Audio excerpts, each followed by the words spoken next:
Who? Hey guys, guess what? Dear God. Guess what? We didn't notice the mic was muted. We said so many great things.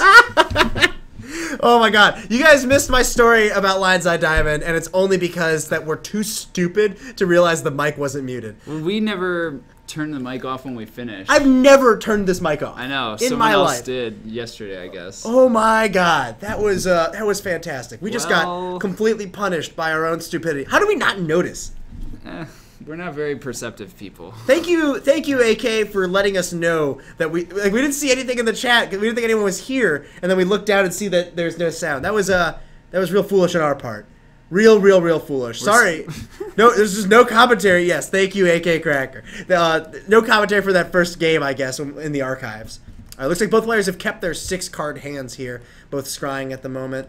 We'll see where they go. Did anyone ever get a firm ruling on how this, like, is scrying... Oh, chat was broken. Okay. Is scrying, Is it what? simultaneous? No, it's not simultaneous. It's It's one active that- player, not active player. Okay. Active player scries first. All right, starting things off with the Gitaxian Probe. This is a pretty decent mulligan for Patrick here. 2 Thalias, a land, so a white source to cast it, some wastelands, and a... Oh, dear. Oh, yes. Yeah. Yes. I'm sorry. I don't mean to be rude against Patrick here, but that was Ooh, just... There's Pithing Needle. Oh, no. Yikes. I'm very interested to know what he names here. Hopefully Polluted Delta. Yes, if he names Polluted Delta and just snipes the one, I don't think Nick... Does Nick have one in his hand, though? Oh, yeah. Oh, man. Oh, That wait, would... no, it's just, an island. His Sorry. island... Nick's hand is, like, not great right now. Island, Volcanic Island, Brainstorm, Dark Ritual. Oh, Twitch was down. Okay, Twitch was down for 10 minutes. Okay, so... Also, our mic was muted. Yeah, I mean, like, the mic being muted is, you know, an incidental issue. Uh-huh. All right, Wasteland, Pithing Needle. All right, we're gonna go see what's that naming? I'm gonna put money on Lion's Eye Diamond. Agreed. I hope it's Polluted Delta. I got money on Lotus Pedal. Money has also been placed on Lowest Pedal. We're not disclosing the amounts of money. This is looks like a end step brainstorm here from Nick. I'm putting 10 bison bucks. Bison bucks have been wagered. Nick looking at Lion's Eye Diamond, Dark Petition, Infernal Tutor, Polluted Delta as some of the finds. Good thing I didn't bet you, Craig. What? You are correct. Lion's Eye Diamond? Yeah, it's naming Lion's Eye Diamond. Oh no. Well, okay, the onus is still on Nick to know that this is the second time Nick has played this deck. Yeah. So, The first time he went undefeated. yes. That's how Storm works. It's very, in your experience, certainly. Nick just, did Nick brainstorm into good cards? He did. Shocker. He's short on mana. He only has a Dark Ritual. Does he have a Dark Petition? He has Dark Petition and Infernal Tutor now. So Dark Petition's pretty good. it's good. I mean, Go get Ad Nauseam or the something hand's like a that. little clunky though, right? Like, He could just... like you can get Ad Nauseam, but you can't cast it. I don't think he can do much this turn. Right. He could just Infernal Tutor for another Dark Writ. Yeah, that seems like the best thing to do. Yep. This is the fair mode of Infernal Tutor, where you reveal a card in your hand and go search your library for another copy of it. So that's your favorite Dark Ritual art? I love that Dark Ritual art. It's very good. That's one of those cards that has an embarrassment of riches because there, I think, are several printings that have very good art. Masks art is great. Yeah. I like the Ice Age art too. The only one I don't really like is the Urza Saga art, which is the ones that I've owned a bunch of. I don't like it very much. What do you think of the original? Love it. It's Yeah. great. Basically anything but the Urza Saga one I think is good. Right. I think in order for me it's that one, Mercadian Masks, Ice Age, Beta. Okay. Masks, Mirage. Yeah, Oh. Mask is my favorite. There is no. Let's look up Dark Ritual. Oh, there is. No, sorry, he's right. The Mirage one is very good. Like They're everything all in good. Mirage. Like Mirage is just known for having everything be great. Sweet art. That's known in your mind. No, it's just true. You like... No, this is a fact. It is the most it is the best flavor. I think it is the most flavorful set ever developed or Right. designed. I guess I should say. Looks hey, David, like, how's it going? looks like Pat is short on action here. Also doesn't have a second white source to play Flicker Wisp in his hand. Not that it would even be that good here. I mean, at least he it could- starts he could- applying pressure. He could reset Right. the needle. If he realized. All right, starting the action off. Yeah, this looks like it's gonna get Ad Nauseam. Well, That's not really that good. Why? I think it might go get. Well, like so he's got Dark Petition. Okay. Okay, I guess he goes up to 3 mana here. He could get LED here. LED would be pretty great because he has an Infernal Tutor in his hand. I guess just getting this is good. Like he has a land, right? Yeah, he hasn't played a land yet this turn, I believe. Yeah, he has the Volcanic Island in his hand. Yeah, so ad nauseam from 18 life and no floating mana. I think that's fine. This might have been a kill With no... with getting LED. Okay. So if he gets LED, he has 6, 7, 8. Goes down to 6 with the Infernal Tutor. Goes down to 2 with Past in Flames. 4, 6. Can flash back the two Dark Petition, Rituals. and he has 2 yeah, it's lethal if he gets LED. Okay. I mean, this has pretty great odds. Yes, I mean, but He- it's worth noting that when you miss yeah. guaranteed. That's All right, fair. 16. I mean, that's a great start. He's kind... Yeah, well... Well, He kind of hit the 2 best ones right off the bat, 16 I think, right? 16, 14, 12, 11, 10. Really needs to hit 9, a Lion's Eye Diamond. 8. Ooh, 4. 4.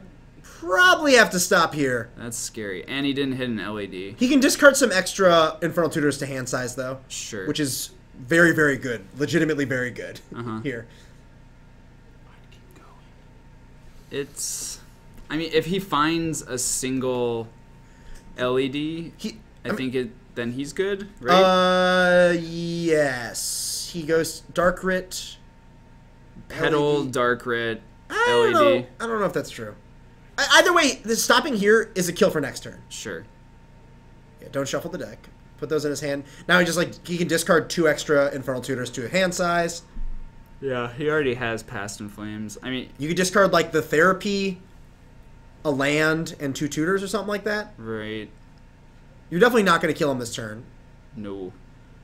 I would just, and like, he's not just gonna go upstairs and like for you, so. Thank you, Chuck.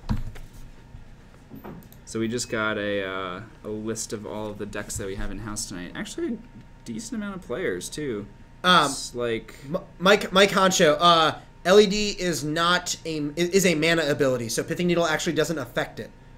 So we have 14 players in house tonight. We can go over what the decks are after this game. Yeah, this is a pretty common. The LED needle interaction is pretty common, which is to say, it's a very common mistake that people make who don't have as much experience playing Legacy. There is no Belcher here tonight. No Belcher. Thank God. I don't think anyone plays Belcher here. I don't think anyone owns Belcher cards here. I have played against Belcher locally, but it was a couple years ago. Yeah, I think Patrick is just trying to land like every turn. Yeah, and he's also missing double white. Well, I guess just like double wasteland you and port you off black mana this turn. Yep. That's fine. That's I mean, the thing to Nick do. still doesn't need to kill him this turn. He doesn't. I mean, every time you keep passing back, though, it's another look at the third Thalia. Yep. Or Wingmare, since we know that Patrick has at least 1 copy of Wingmare. Yes. So there is some risk, but Yeah, I mean, that's the thing, though. He has, like, Ponder and Brainstorm here. yeah. One thing Nick did here, he played his land first. And if he had been able to save a fetch, maybe that would have...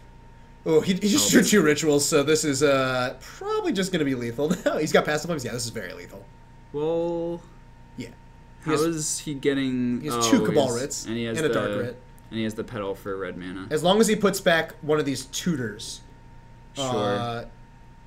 Well, he can't go Hellbent. There's 1 card back. Actually, no, he doesn't need to go Hellbent, I think. No. It doesn't seem like it. Because he can Dark Petition from the yard. Yeah, this is not going to be... This is certainly lethal here. 3 mana. Storm is 2. Yes. Got a Cabal Writ coming down next. This will put him to 6 mana. Yep. Storm is 3. Mm-hmm. Another Cabal Writ. Boosh. So generating a lot of mana, He's got 1 million mana. going to be able to get red out of Lotus Petal to play Past in Flames, get even more black mana. He could also Infernal Tutor for another petal here. Sure. Oh, was he thinking about... I think he was thinking about maybe just going back. All right, he's just going to play petal. Yeah. And now you could just play Past in Flames. Yeah, red. with this much mana, he can. There's also an Infernal Tutor in his grave. Oh, Well, the Infernal Tutors yeah, aren't relevant. Right, he won't be Hellbent. It doesn't matter. He can Yeah, go use Dark Petition. For ritual, the ritual. tendrils. He has 4 rituals in his yard. Mm-hmm. So ritual, ritual, ritual, ritual, ritual. 5 rituals. My mistake. Dark Petition Show you tendrils. and Tendrils U, and that's it. Nick taking this one down. We're going to see a game 3 here between these players. Voila. And Nick didn't even have to reveal that he has Dread of Night in his deck. Or Chain of Vapor. Oh yeah, that was. Oh yeah, he brainstormed it back. Yeah, we saw him put it back. I don't think the presence of Chain of Vapor really changes much. I mean, like, Sure. it just that's sort of something where you definitely leave back. You leave back Mother of Runes, but shouldn't be too bad. Yeah. So just going over some of the decks that we have in the house tonight. Looks like we have a bug deck. That could be Bug Delver. Could be Bug. Who is it? Jeremy Bush? I don't know. Some bug flavor. We have a copy of Burn, Merfolk, Affinity, Grixis, possibly Delver. Might just be Grixis. I think it's David has played Delver before. Okay, so probably Grixis Delver, Shardless Bug, Storm, DNT, Mill, Jeskai Stoneblade, Grixis, another Grixis Delver, Maverick, Dead Guy Ale, and a second copy of Storm. So Dead Guy Ale is a nice one. the 2 repeats in the house tonight are 2 copies of Storm, 2 copies of Grixis Delver, and there might be 2 Shardless Bugs. It's hard to tell exactly what bug. I'm not sure what Varieties. Jeremy means by that. So no lands, notably. Also notably no Eldrazi. Yeah, we still have not seen the Eldrazi deck show up here. I mean, we know Bob's got it, but Bob has not shown up. I feel like a lot of locals are opposed, morally opposed. I'm morally opposed to it. We're gonna punish ourselves this weekend by playing against by going to GP Eldrazi. So yeah, Phil and I have both pre-registered for GP Detroit and did not cancel. Apparently.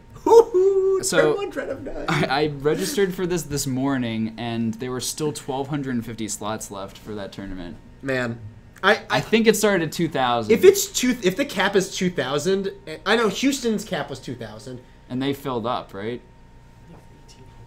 Yeah. We'll see how many players show up. Patrick Mulliganing here. I wonder if Nick has a land. I think Nick might not have a land, but just does have turn 1 Dread of Night. Yikes.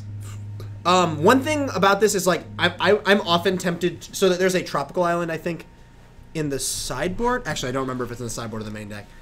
Never mind. I don't remember. Oh no, Greg is not playing a respectable deck of colorless creatures. I'm playing a respectable deck with no creatures. I'm playing Birds of Paradise. Don't worry, Ben. I gave up on my Esper garbage deck because my Esper garbage deck couldn't actually beat the one deck it was supposed to beat, which is Eldrazi. But I'm going to play Lantern this weekend. Yeah. I kind of agree with Gibbous, thinking about Eldrazi's place in Legacy. Like, really? It'll be curious to see if it does maintain a Tier 1 status, or maybe it might get pushed out by some decks that we discover it has some bad matchups. Maybe. I think it's like I'm pretty confident it's a Tier 1 deck at this point. Like, okay. I think a deck that has a pretty ridiculous goldfish and also is filled with a bunch of lock pieces is just so reminiscent of aggro shops and vintage. Yeah. Like, I think it's it's just extremely disruptive if it draws a lock piece, and really disruptive if it draws 2. I suppose the card quality is just like pretty absurd. Yeah, like Thought-Knot Seer and Reality Smasher are just like great cards. I think it is and Revoker. I think it's like a solid. It's not like maybe cemented itself as like a Tier 1 deck, but I think it's. I'm confident it will be. Sure. Like, I'm curious what the bad matchups are going to prove to be. I have to think that Lands isn't that good of a matchup. Yeah. And I think, like, we saw Noah win, and it wasn't easy. Right. But you have the tools. Baleful Strix's a really good card against them. Yeah. Like, the problem is, like, Shardless Bug is, like, a deck that, like, is built based on the idea that Abrupt Decay kills everything you care about, and you don't kill, like, anything relevant in that deck. So that's something to be worried about. Not much. Right. Patrick keeping his mulligan here. All right, so Nick has... Well... Oh, yes. That one hurts. Let's bring up this card. It's called Dread of Night. Patrick gets to play on here because he actually has a creature that He has 2 creatures that actually live. Oh. He has Stoneforge. He has Mirroring Crusader. I think he also has Revoker. Okay, small thing here. He has all 3. Yeah. Nick chose to play Dread of Night here over Ponder, which I am not a fan of. I think you definitely want, like, even though you could get Thaliodon too, I think I'd much rather Ponder and try and hit some lands. Maybe. I mean, yeah, it's an interesting spot. Let's see what equipment Patrick still has in his deck. I think he has to get well, typically I would get Sword of Fire and Ice. Batterskull might just be better here. Yeah, I think both are fine. Yeah.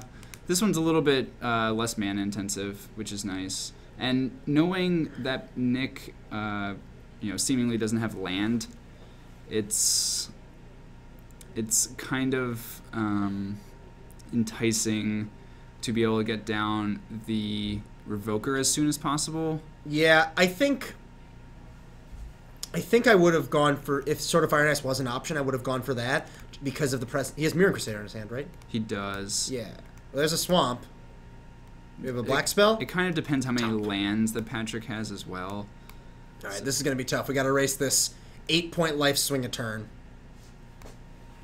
Yeah, I mean, currently, Stoneforge isn't actually attacking for any damage. Batterskull just coming across. So this is 4 coming across here. I like that he attacked with the Stoneforge.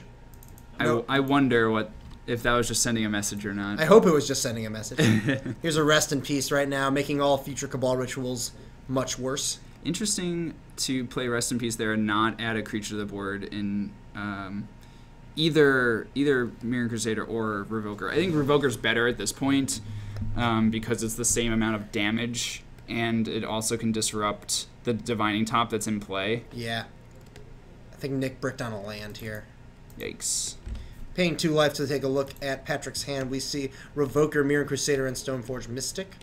I would say probably this is maybe the most noble thing you can do with Death and Taxes is win a game against Dread of Night. This is I'm beyond tilted at this point. I'll tell you that much. This makes me sick. I have a lot of good feelings going on. Yeah, I'm sure you do. Keep it under control there, buddy. Yeah, I'll try. This basically worst possible would be what? Athalia off the... No, Athalia. He just like has a sideboard Thorn of Amethyst or something like that? Well, usually Death and Taxes these days will have 3 to 4 Ethersworn Canonists in the sideboard. So, that still doesn't die to Dread of Night, which is very nice. Sure. I do think Revoker is pretty sweet to play here. Just turn off the Divining Top. That's like how Nick is looking for lands. Yeah, I think naming Divining Top is a clear winner here. Seems pretty juicy. There it is. Yeah, from that hand motion, it seems like is naming Divining Top. Well, he also didn't spin top, so I have to think that was another indication. He could try and draw a white source here. This isn't lethal, but it's close to lethal. Nick's just bricking on lands again. I don't think he did anything wrong keeping this hand. Having the turn 1 Dread Knight is pretty juicy. He actually is dead next turn, so I think he has to draw a card to the Sensei's top. Yeah, I think the keep is fine. It's close though. Like, I also think I think not pondering on turn 1 is exceptionally greedy. Okay. All right. Yeah.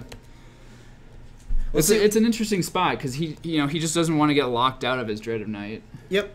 If he passes back here, he is dead on board though. Yeah, putting in the Sword of Fire and Ice is going to add enough damage to the board that this will be lethal, considering that Nick is at 8. Yep. Even drew the land, doesn't he? He can just cast it. Yeah, it doesn't really matter. Yeah. However, Patrick decides to do this as long as he puts the sword on a creature and attacks. Yep. There it goes. 8U. And that's it. Death and Taxes taking down Nick on Storm in 3 games there. Dread of Night, not good enough. Greg is honestly too happy, and I am very uncomfortable even being next to him. Really, I think that game displayed that everyone should remove Dread of Night from their sideboards because it's just not that effective. Dread of Night's not good. You heard it here first, folks. Yeah. Death and Taxes doesn't care. Just cut it. Just do everyone a favor, including, well, mostly me. Do me a favor. I feel like personally attacked. It's better because it's stupid Phil's whiteboard or Dread of Night that just lost. If you're gonna play Dread of Night, At what point do you need to show respect to your opponent? Yeah. At no point is the answer. I also only own one Tempest one, but I own 3 6th edition ones. So maybe the problem is that I wasn't playing 3. Maybe. Is the round still going? If there had been 2 in that game, it would have been a lot better. Yeah. Yeah, I guess 2 Dread of Knights would in fact be better than 1 Dread of Knight, Greg. Yeah. Thank you for that brilliant analysis. They combo well with each other. It's a combo deck. It is a combo deck. Or like a Massacre. That would have been good. He did have the Swamp. Yes. What do you think about that? Dread of Knight is good. I think Dread of Knight is just fine. But I think like I think Disfigure is the fact that Disfigure kills specifically Revoker and Gaddock Teague is super relevant. Like Gaddock Teague is a card I have lost to on an extremely upsettingly large number of circumstances. I hate losing to that card. The best thing I think that could happen for me in Magic is if they just printed a mono white version of Gaddock Teague. Or like, similar to Gaddock Teague. I would be very More upset. hate bears, please. God, they just keep printing more hate bears, and they just like can't decide if they want to make them better or worse It's all great. the time. It's like for every Thalia, there's an Aegis of the Gods. Yes. For every Containment Priest, there is a Vrinwing Mirror. Eidolon of the Great, Eidolon of Rhetoric. Yeah. Sure. Eidolon of Rhetoric is not a bad card. It's fine. It just costs 3 mana. It costs 3. It's too much. It's too much. It's too much. For every Ethos-Run Canonist, there's a Grand Abolisher. Yeah. Grand Abolisher, that's a nice one. Or a Lean and Arbiter. Whoo! Land and Arbiter. I'm just shocked you haven't moved over to the 8 colorless land Death and Taxes deck with 4 Land and Arbiter and 4 Ghost Quarter. I recognize that I'm going to have to win fair games sometimes. You're not always gonna just Ghost Quarter them away. Yeah. Sometimes they'll draw a bunch of lands. Hey, if you play My against deck won't do anything. if you play against Delver every round, you just have 8 Wastelands. Isn't 8 Wastelands better than Correct. 4 Wastelands? If I play against Delver every round, I think I'm already in very good shape. That's probably true. Thalia's good against Delver. I heard Yeah. that. For every Torpor Bird, I have not heard that expression before, but that's really good. Hushwing Griff. Torpor Bird. Torpor Bird. Torpor Board. That's not good enough. But yeah, Mind Sensor. I think Mind Sensor is a bad card, though. Is not good. Mind Sensor is a bad card that I have on multiple occasions tricked myself into playing. Walked right into it, maybe. I've never. Oh, No? no, I have. Yeah. Well, the best, like, when Mind Sensor is good, it's just because you got lucky. So? Like, I don't know. I've been Mind Censored playing, like, a gifts deck, and then you just, like, flip the top 4 cards of your library, and it's just, like, still good enough. You get 2 of Yeah. those cards. Yeah. They're yours. Yeah. They have to choose which ones. It's great. But yeah, Flusterstorm with multiple bounces. Oh my god. That's like a rushing river for 1 mana. How about that? That doesn't seem fair. Why? It's pretty fun. Anyways, I think that's it for our round. Do you want me to? Should I go out and see if there's? Yeah, get outta here. All right, I gotta. Someone else is not gonna suck. We can, Stay off camera. So if we have any requests, personally, I wouldn't mind seeing Zeke with Maverick. We also have some Grixis Delver. What else? Shardless is always, pretty interesting to watch. The games can get pretty grindy, but that's fine. It's kind of interesting because we typically have a number of lands players locally, but none have shown up tonight just by chance. So let's see. Any questions in the chat? Any comments on the Legacy SCG this past weekend? I didn't get to see too much of it, but I did get to see the finals of Noah versus Jerry Thompson, and that was pretty fun. Because Noah's a cool guy. He's a cool guy. Beat me at a Grand Prix in Team Sealed. It felt bad. Let's see. Phil is out there looking for a match. I also want to call out Stellabur. Thank you very much for the follow. That is awesome to see. Really, follows and just people hanging out in chat are what drive this stream and keep Card Market bringing it to you every week on Wednesdays and Thursdays. And following is the best way to support us. Or showing up at GPs where Card Market is vending and telling them that you like the stream. That's also a really, really good way to do it. or just telling them that you like, Phil, because come on, that's what people are here for. TCG Ghost says, I'm going to Detroit but will not be playing in the GP. I feel like that might not be such an uncommon thing for this particular event.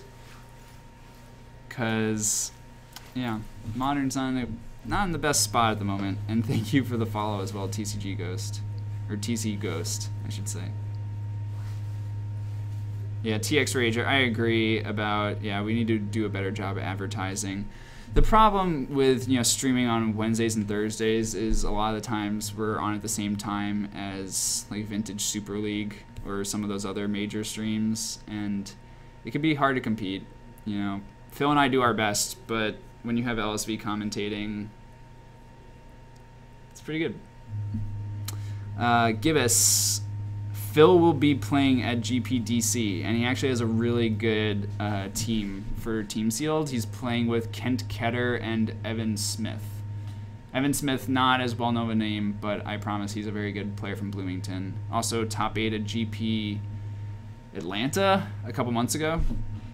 And Kent Ketter, obviously a very good player. Good friend of the podcast, or the show. Good friend of certain people in this room. Let's see. Oh, TC Ghost said, I was going to, but other plans came up, and to be honest, I don't feel like playing against Eldrazi, Affinity, Lantern, Merfolk. Yeah, I anticipate there will be a lot of those matchups this weekend. What would you be playing if you were going, Stefan? I thought about just going to eat. Just to eat in Detroit. We should all be talking about what to eat in DC or Detroit. Yeah. If anyone has any suggestions, that'd be great. Have you had the pleasure of going to Detroit before? Yeah. What? I don't know if I'd call it a pleasure. Okay. What did you eat? Anything good? I ate some Mediterranean food. Okay. It was really, really big. I think. Did I tell you?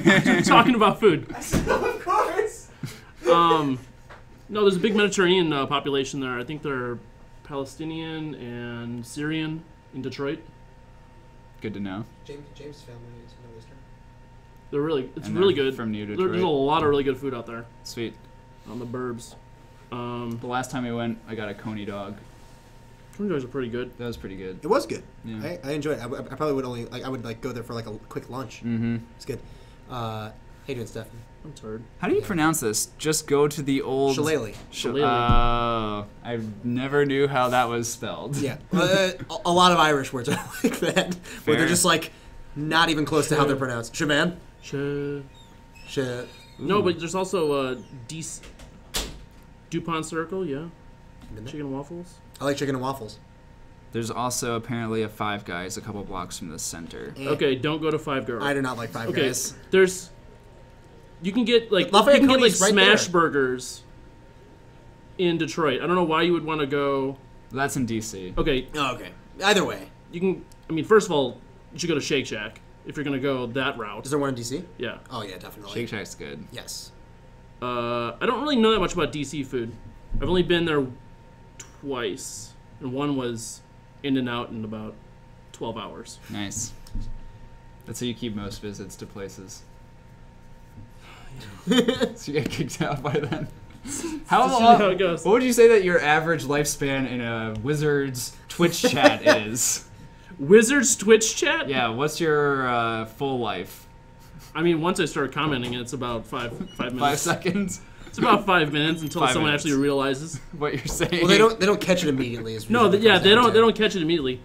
Nobody catches the stuff immediately, and then it's about 5 minutes, and then on to another account. Well, that sounds good. All right. Ooh, David Byer going to GP Columbus, which Phil and I will most assuredly be at. Yeah. There's a lot of good food there. Oh yeah, there's there's a place that's like right there, the North Market. North Market. It's right there. It's right across the street. Plenty of It's solid awesome. food.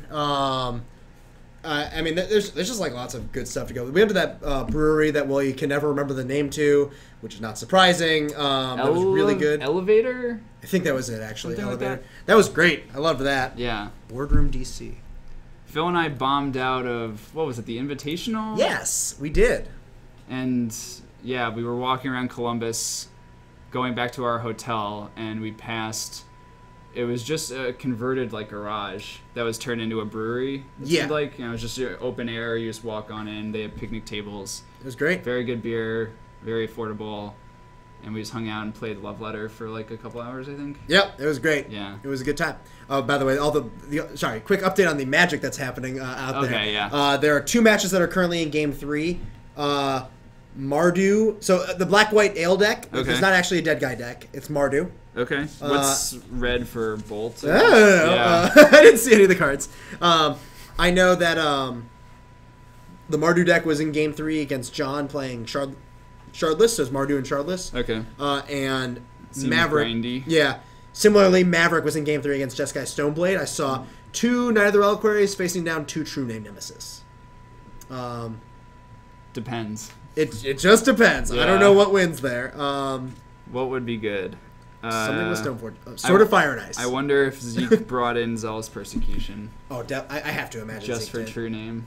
I would. Yeah. Well, if you're playing like a bug deck, you put in Charm just for it, right? Mm-hmm. It makes sense to me. Did you win, John?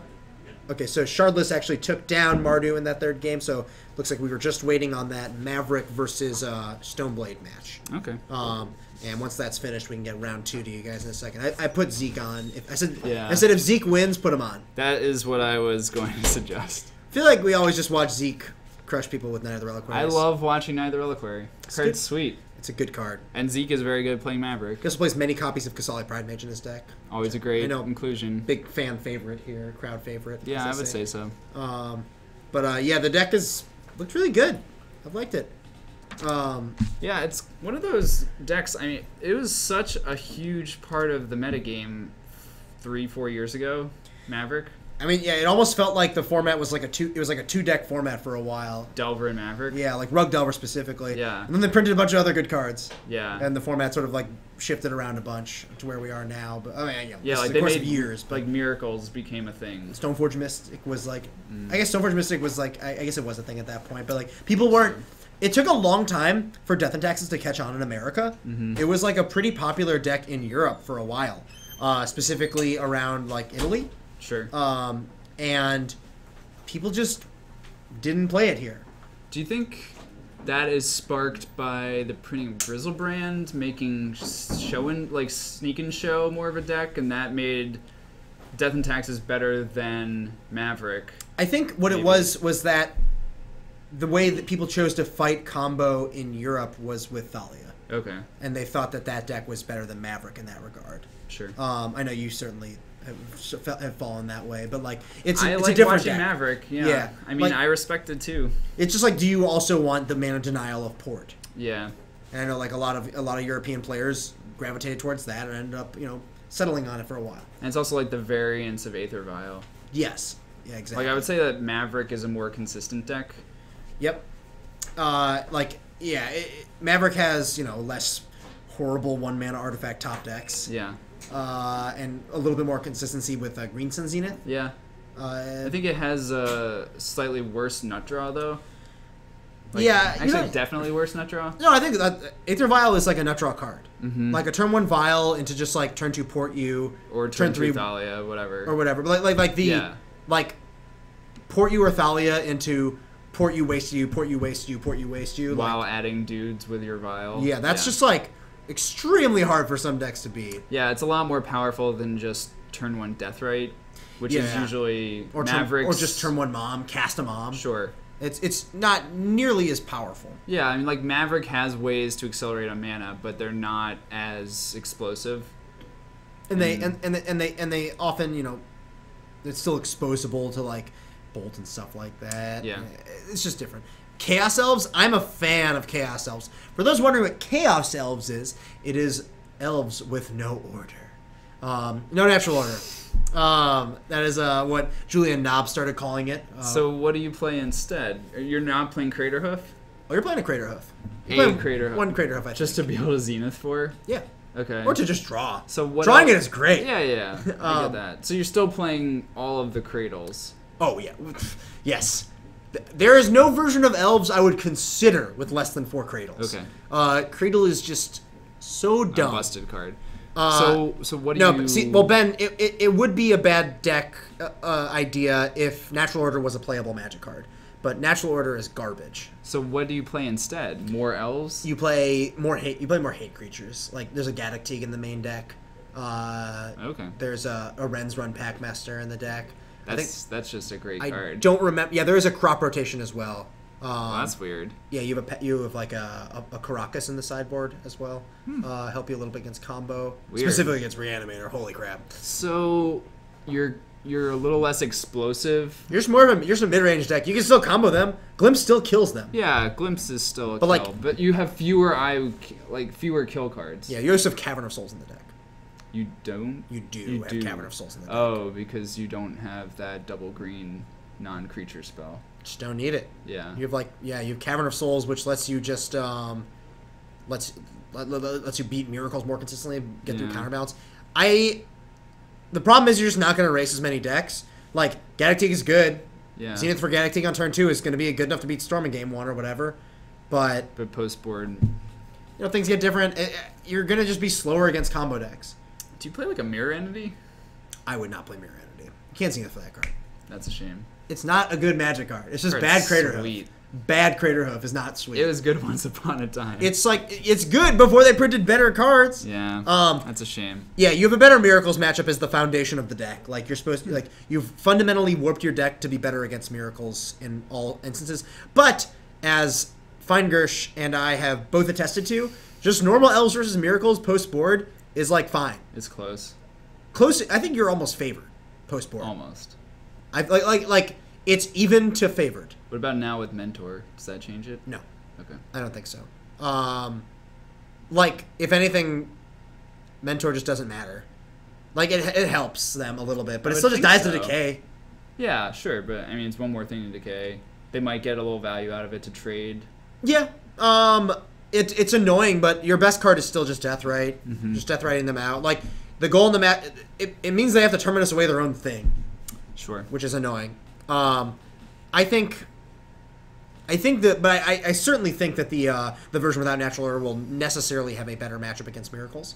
Natural Order is just so bad a lot of the time. 2 for running yourself. Yeah. Unacceptable. It's so difficult to win sometimes. Yeah. You might suffer a little bit against Delver, but I don't know. I always board very low on Natural Order against Delver decks. I really don't like Natural Order. You also have not played Elves in a while. No. I haven't played Legacy in a while, in general, but if I think the last time I played Elves was the Star City Games in St. Louis. When was that? It was the one that Devin Kepke lost. He was the finals? No, he lost in top 8. I thought you played Storm at that tournament. No, I played Elves. Because I thought... you sat next to me. I thought Shardless was going to be very popular, and then I didn't have my best tournament. Everything that could have gone wrong in that tournament went wrong. Yeah, that's fair. The worst play I made in that tournament was surgical. I surgicaled the wrong land. That's what I did. That's pretty good. It was bad. It was very bad. I surgicaled the wrong land because my opponent misbuilt their deck. That was the worst part about it. I got punished. Anyways, yeah, I think I would be really interested if I got the chance to try Elves without Natural Order. I mean, as I said, I've never been a fan of the card. Yeah. It's not bad. It's not a bad card. It's just what losing because you got 2 for 1 feels terrible. So the next major Legacy tournament that you will be playing, I think, is GP Columbus. Yeah, that sounds right. What do you? So you play Elves or Storm? Which do you think is better against Eldrazi? Elves by a lot. Yeah. Do you think it's actually good against Eldrazi? Yes, I do. Probably, right? On the play, definitely. Yeah. If you get a Deathrite and play against them, I think you're definitely ahead.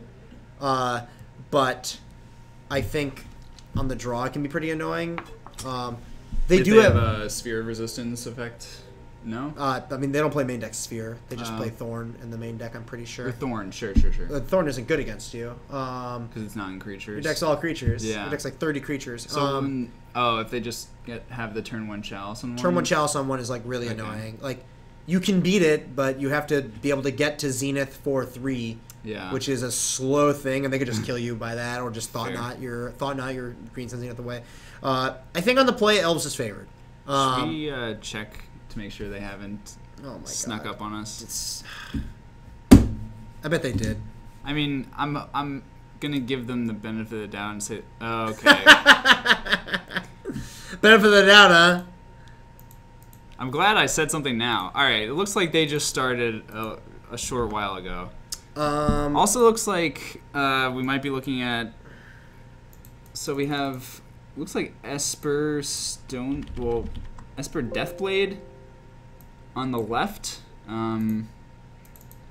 based on the assortment of spells that we have seen. Yeah, it does look like that. There's a Lingering Souls in hand. Is that Jeremy? Oh, that's Jeremy. He's not playing Bug. Okay.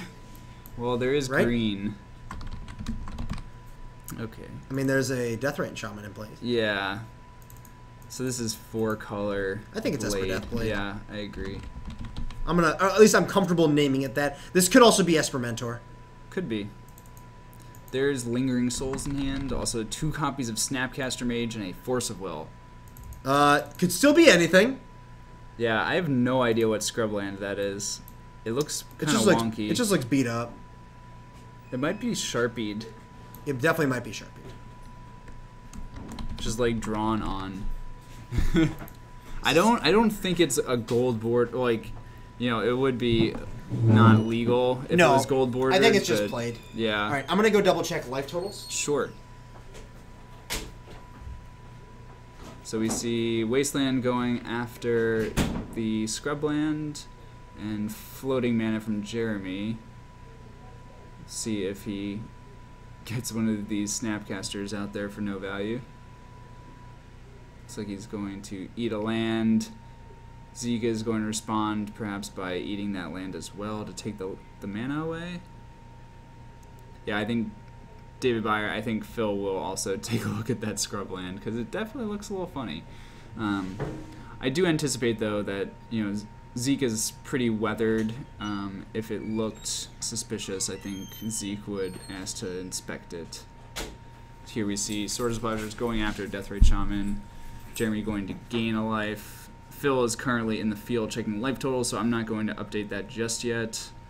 I will, however, pull up Deathray Shaman. I'm not sure if he's Deathblade or Mentor, but Lingering Souls makes me think that he's Deathblade. Yeah, me too. It's marker. Okay. It's like a permanent marker type thing. All right. Oh yeah, is this the Ambush Viper block? That is what it looks like. But Zeke has, I think, is that Eternal Witness in hand? I would be. Yeah, it is. I did not expect to see that card. It's a great card. It is a great card. Is this gonna get back a I Swords? think it's going to get back Gaddock Teague.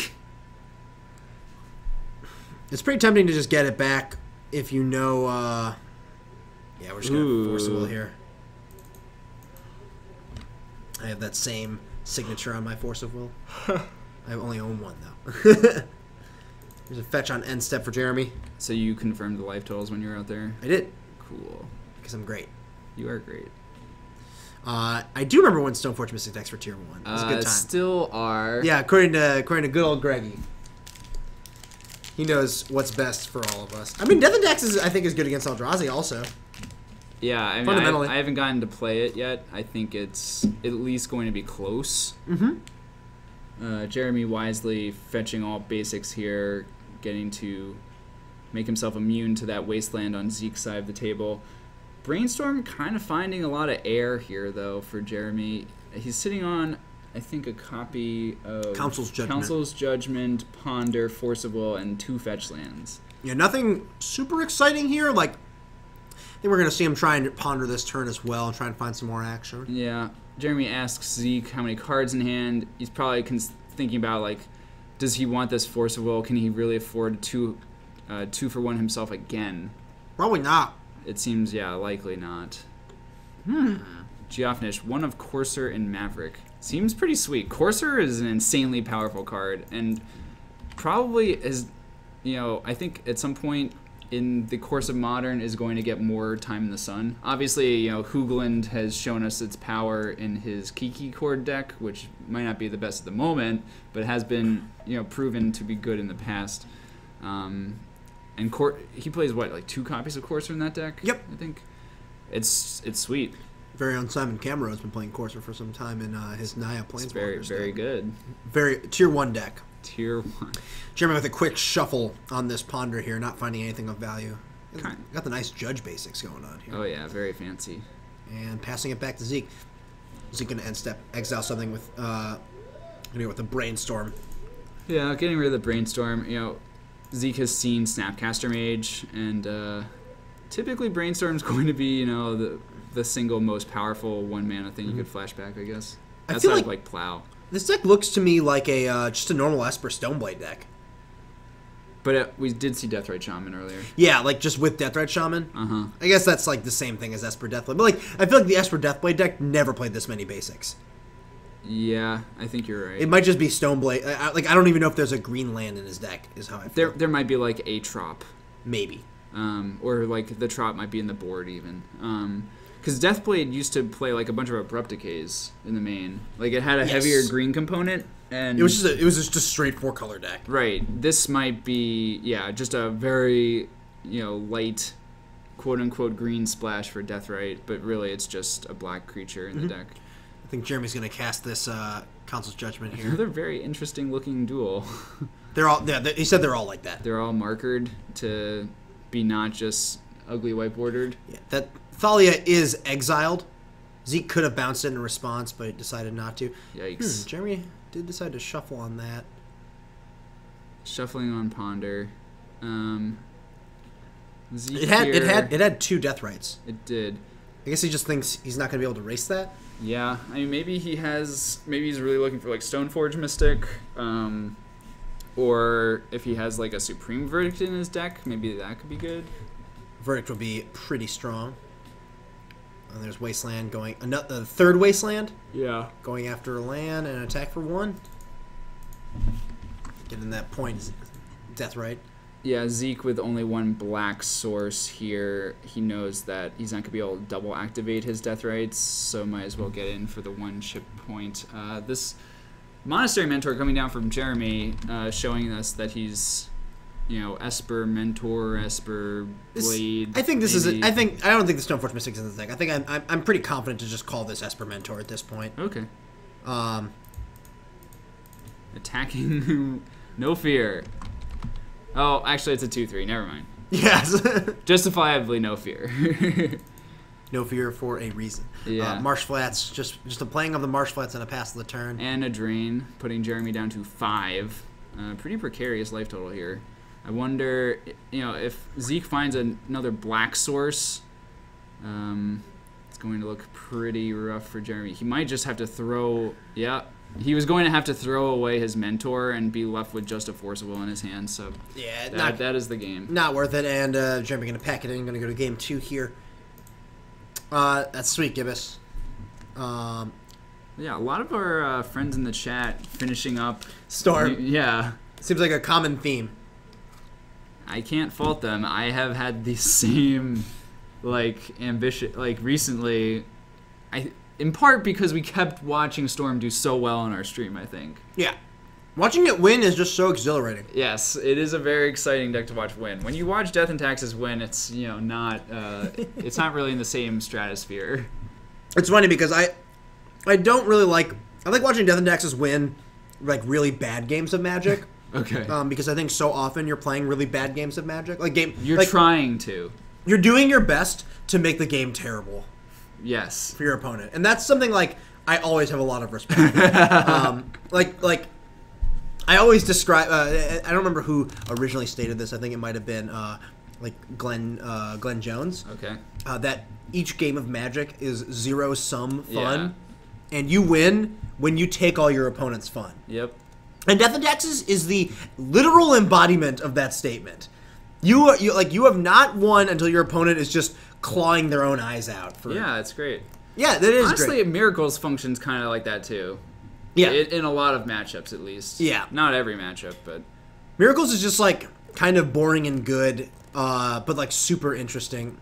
I heard there was a Yeah. very awesome game between Joe Lissette and Tom Ross last week. Where That's cool. Joe was 1 mana short of paying for a Flusterstorm because he decided to top, and he thinks it was correct to top. Wow. But Tom was saying that like it's a terrible matchup for Miracles, Yeah. and the only reason it was that close is because of how good Joe is and Jeez. how experienced Joe is in the matchup. Uh-huh.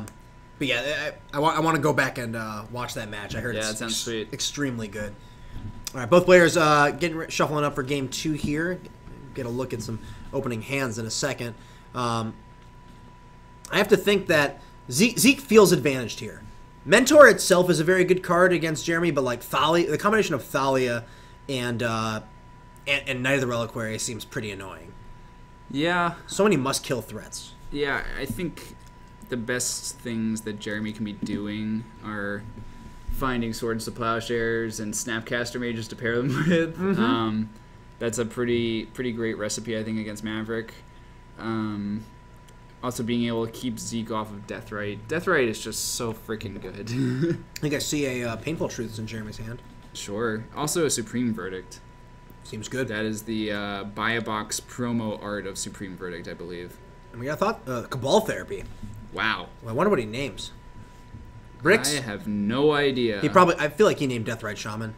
Okay. That seems like the safest name. I'm not certain, but like if you're gonna name Mother of Runes is another potential name here. Sure. But either way, 4 lands, Jitte, Zenith, and Kasali Pride Mage here. Nothing. Yeah, Zeke with a pretty unexciting hand, honestly. great, yeah. I wonder if the Zenith is going to get Dryad Arbor. I feel like okay, so this is like a really precarious spot because Yeah. accelerating is really good, but using a spell that could be a creature later Could be a Neither Reliquary later. is just that feels kind of bad to me. I agree. I did just draw a Wasteland. I would be tempted to just to fire off a Wasteland here, but All right, and we immediately see the Zenith fetch. And it might get Force of Volt. So he's fetching a land to cast the Zenith. The fetch is happening no matter what, and then we're going to find out if Jeremy is going to Force of Will. The way that Zeke has done this, forcing Jeremy to stop as well, or like forcing Jeremy to stop him from getting both at once, I think it kind of... Okay, it has resolved. It could have sort of like tipped the fact that Jeremy was thinking about countering. Mm-hmm. Or it could be a master bluff from Jeremy. No idea. Yeah, it doesn't really matter here. Interestingly, Zeke can't cast Neither Reliquary this turn and Wasteland now. Because of how I fetched. Well, he can play Knight Did he draw a Knight? if he had it. Oh, okay. Oh, okay, great. What were you talking about? No, I meant Pride Mage. Oh, Pride Mage. Now, I see. well, now he goes play Pride. He can't Pride Mage and Wasteland. Right. He's just gonna Pride Mage and attack for 2 here Sure. instead. Next turn leaves him with the ability to cast and equip Jitte if he so desires. Yes. Ooh, is this Painful Truths? I think this is Painful Truths. If that's turn 3, I think Zeke's kind of happy. But I mean, Zeke's side, it's gonna. This verdict is gonna be really. if he doesn't Wasteland this turn, he's gonna get pretty blown out. Yeah. Is it Mother of Runes? I wonder if Might he see him snip- Wasteland this turn. I wonder if he sniffs it out. Nope. Well, we'll see if he decides to play any other creatures. He could just Jitte equip, Yeah. which is a completely reasonable play. I think that's what we're gonna see. Yeah, this seems like Jitte. I mean, he saw Mentor, so like getting counters on here is relevant. I can definitely see Force of Willing this, by the way. Force of Will, pitch Brainstorm. Seems reasonable. I think I would, especially because he has another Painful Truth in his hand, Yeah. and you know you're not getting Wastelanded this turn. Yeah, and getting the counters on Jitte, it's just going to kill your mentor whenever you actually get around to playing it. Yeah, so I think just getting it, not letting it hit the table, is just going to keep you in a really good spot for the rest of the game. The flip side is you could save your force for the first big creature after the verdict. What if he plays like Mother of Runes is like the most annoying test creature ever? Then, That is true. like, what do you do about that? Yeah. Yeah, Alright, I he like this forces. Force of Will from Jeremy. Also, this kind of incentivizes Zeke to maybe play another creature if he has it. Mm-hmm. Just to use his mana. And Looks like Mom. this is basically perfect. Now he gets this verdict, which just cleans up all the mess. So this is a thing. So I think Zeke might have been able to avoid this a little bit if he had, before playing his land, cast the Jitte. Yeah, I can definitely see that. Because then he might have been able to reconsider on which land he was going to play. Yeah. He does maybe have wastelanded it instead. Exactly, because he wasn't going to use all 4 mana that he gave himself. All right, so Mother of Rune's coming down here, and then just Mentor and a pass from Jeremy, and it does get Abrupt Decayed. Immediately decayed, pretty great. Zeke only has 1 card left in hand now, and just a Mom. He's got to draw something good here, like a Zenith. Did draw a land. Ooh, he draw Stoneforge missing. That's a great draw. Great one. Let's see what he decides to pick up here. Assume this is going to be a sword of some variety. Yeah, that one. Yeah, that is a good one here. Being able to get back either Pride Mage, Dryad Arbor, or Mother of Runes currently. Also, just being able to, this is a spot we might see a Cabal Therapy flash back for mana. He has a Snapcaster in his hand. Wow. He could Snapcaster and then target. I guess if he draws, this is a tough. He doesn't need to do that, but like because it's better that way because it then keeps the Snapcaster in play. What is that white spell in his hand? Another Mentor. Okay. I wonder. Alright, so hits the 5th land. So this lets him. So what he could do, he has a few options here. He could play Snapcaster. He could play Mentor, Snapcaster, and then flashback the therapy, keeping a Monk. Mm-hmm. He could just snap Therapy. I think he has to Therapy this card. Yes, I agree. I think leaving Zeke with this is just a losing proposition. No way around that. Yes. The question is, like, what do you want to get into play right now? And I think it seems like he's just going for Snap Therapy with no Mentor in the mix. Oh, painful truths. He can still Snap Therapy here, but this is putting it at 7. I wonder how much life gain this deck has. He drew another Verdict? Another Verdict. Jeez. Yeah, but if there's one hit with this sword, it just gets back another dude. Wow. Zeke must be thrilled. It is a bit of a risky proposition here, though, because not having another land to be able to just cast the sword, like, is he going to put it on Mom and hope that there's no plow? And it's going to respond. Brainstorm. Looking for a plow. And Finds he finds it. Okay. Probably putting one of this Therapy back. It's not actually going to work, though, because I guess it'll fog the attack. It fogs it. It's still not great. I mean, I guess it fogs and then you can Verdict just to prevent one rebuy from the sword. Yeah, I think that's his best play. Yeah, it's probably just something he has to do based on the situation. Nope. All right. Gonna be able to get a hit in now because pro white can't be swords now. And black. I'm just saying, like, you can't, like, ghastly demise it or something. Sure.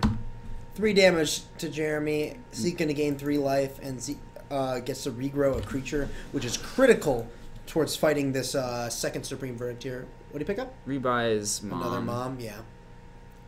I think just a pass. The Stoneforge is tapped. Yeah, it's tapped. Not going to be super relevant. I don't think it matters. Yeah, I think we're just going to see Verdict come down here. I think Zeke has a land in his hand. He's just deciding if he wants to fetch and play it. I don't know if he has another white land. He would need a 3rd Savannah. Yeah, he might not have it, honestly. Looks like he's just passing. Do you think does that play another Savannah or another scrub land? Good evening, Captain QC. He would need another scrubland or another Savannah in order to do this. Yeah, we'll see. 2 Khan's Duresses, 1 Corset. Now that is truly tilting. Jeremy drawing for his turn, finds another Swords to Plowshares, which is pretty good. Jeremy's hand is just stacked with removal. If he could just not die, I mean, he's probably in good shape to take down this game. Yeah. The issue here Zeke draws a land. He's got Going to be able to play Mom and equip. Yeah, being able to equip right now is pretty big. Fetching as well. Fetching what? Oh, does it have another Dryad Arbor? Fetching basic forest. Alright, and equips this way, which leaves Zeke with Abrupt Decay mana at the ready. In case perhaps there is a mentor or who knows what. If Jeremy draws a land, he can snap Verdict. Yeah, that doesn't Feel great? It does. He did draw the land. might have to do it. Yep. Man. Not dead yet. The lengths. I mean, he's not dead yet, you know. The cards in Jeremy's deck are truly hateful for Maverick. And yet your Zeke is like inches from winning. Yeah. Zeke must be super frustrated. This is like Greg has one by the way. Thank you, Phil. Just letting you know. Because of my deplorable performance in Houston. Deplorable is a good word for it. Missing day 2. Embarrassing is another word. Embarrassing myself. Yeah, so I will not have a second bye at GP Detroit. Zeke drawing Horizon Canopy, immediately drawing a card, but just finds another land here. He just has Abrupt Decay in his hand. Yeah. I mean, if he had been able to hit a creature that turn, would have been great as well. Because there was a window, you know? Another window where Jeremy was tapped out and he couldn't... Couldn't Swords to Plowshares? Yeah, couldn't plow. If Zeke can just hook anything up to this sword, it'll be in pretty fantastic shape. But now it seems like that is going to be nigh impossible. Jeremy's sitting on a plow... I think two plows and a snap? No, as a probe. Okay. One thing he didn't... I think he declined to probe that turn. I think it's really going to bite him. He really wanted to get a creature into play. Yeah, that's pretty surprising. Yeah, I think he didn't want to tap out of double swords, but like I think one swords is like more than enough right now. Right. There's a death right. It will resolve. That is going to have to get eaten. In response to the equip, it's going to get swords. Zeke's going to go up to 20. And Jeremy's not in a good spot now. I mean, both players are basically in top deck mode, except Zeke has a sword in play. TX Rager, don't worry about GP Houston. Phil and I enjoyed our time eating and drinking. Yes, we did. We did not do well in the tournament. We played some bad Magic, let me tell you. Yeah, I think that was the worst I've played in years. Honestly. I wouldn't say anything about. You're fine. You did fine. No, I'm just saying I played worse than that. I played like way worse on multiple occasions. Oh, sure. Another Swords to Plowshares drawn from Jeremy there. Quick probe. Oh my god, that was a pretty good draw. Yeah. That's got to be going up immediately, right? Like when your opponent's hellbent? Seems good. You just want to like you top anything that's not a creature. Jeremy's sitting here with he's gonna two plows and draws only gas. I don't think Jeremy could possibly lose this game. He also drew a Council's Judgment for the sword. Being at 1 life, I suppose, is a little dangerous, but... And what's Zeke going to do, gut shot him? That would be good. I have no idea what the consensus duels are in Maverick. I think it's whatever Zeke has, plus, like, I don't know, one other thing. It seems like 2 Bayou, 2 Savannah, 1 Scrambling would be good. If there's a Batter Skull... Nope. Another sword. So I think we're just fully on kill every creature that is played. Oh, yeah. Play the sword. Not even gonna equip. It's just like whatever. Well, the nice thing about this sword is, in theory, Jeremy will run out of plows at some point. You'd be wrong. Yeah, I would be wrong, but this sword lets Zeke also protect whatever creature he can hook up from Jace bounce. Yes. All right. So there's another plow. Jace brainstorming. Okay. That's the fourth. That's a third Swords to Plowshares. No, this is the one he topped that last turn. Okay. I think so. This is a lot of them. I think we're firmly on. What are we casting here? Oh, we're casting the Council Judgment. Okay. And just choosing that one. I think Zeke is probably fine with that. I'm not a huge fan of that. I think I would have rather left up Hardcast Force. Yeah. This seems like a quick shuffle here. None of these cards seem very... Just needs a threat. Okay. Takes the force, but can't force it this life total. Assuming we are at the correct life totals. I'm pretty certain we are. Seems like we are. All right, we're starting the Fate Seal. I think at this point, when you have counterspell removal, you should. We're firmly in just and protect Jace. Start using the Jace as the win condition. Oh, there's a death right there and a mentor. I think mentor is pretty great here. Play mentor pass. Death rate also would be nice. Get swords. Nope. Don't want to do that. Okay. He was at 1. Yeah. He's going to 3. Now we can force. He put the cards on the table. You picked him up fast. Yeah. At GP, I would call it judge. I'm sure. Thanks, Greg. I mean, nice to know you're a scumbag. What? All right, Zeke just drawing another land and passing. This has been a very grindy game. Yes. Ball therapy drawn by Jeremy here. This has been truly painful. For Zeke? Yes. Pluses. That looks like another plow. Tops it. I think Jeremy got a little greedy with the...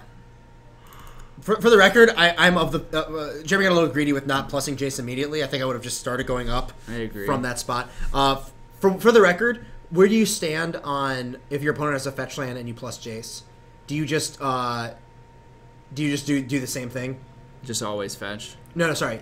If you're the one with Jace and you see a good card and they have a fetch land, do you top it? No. Okay, so I definitely do. If there's no reason. Yeah, there is. What is the reason? Oh, Make them crack it? No, when they fetch and look at it, they just feel terrible. Plus, it makes them, like, reconsider it sometimes. You just need to do it once. All you ever need to do is do it once. What's wrong, Greg? Do you not agree? I'm considering my beliefs in you as a psychopath. What have I done to show you that I'm not a psychopath? Nothing, ever. That's a great point. Jeremy plussing Jace again. It's at 11 here. We're 2 turns away. You don't get the mind... Look, the mind games mean very little, but it's in general, they're not going to be very good, but it brings me a lot of joy. Yeah, I think this situation is really just you thinking about things that can be done to make yourself happy. Correct.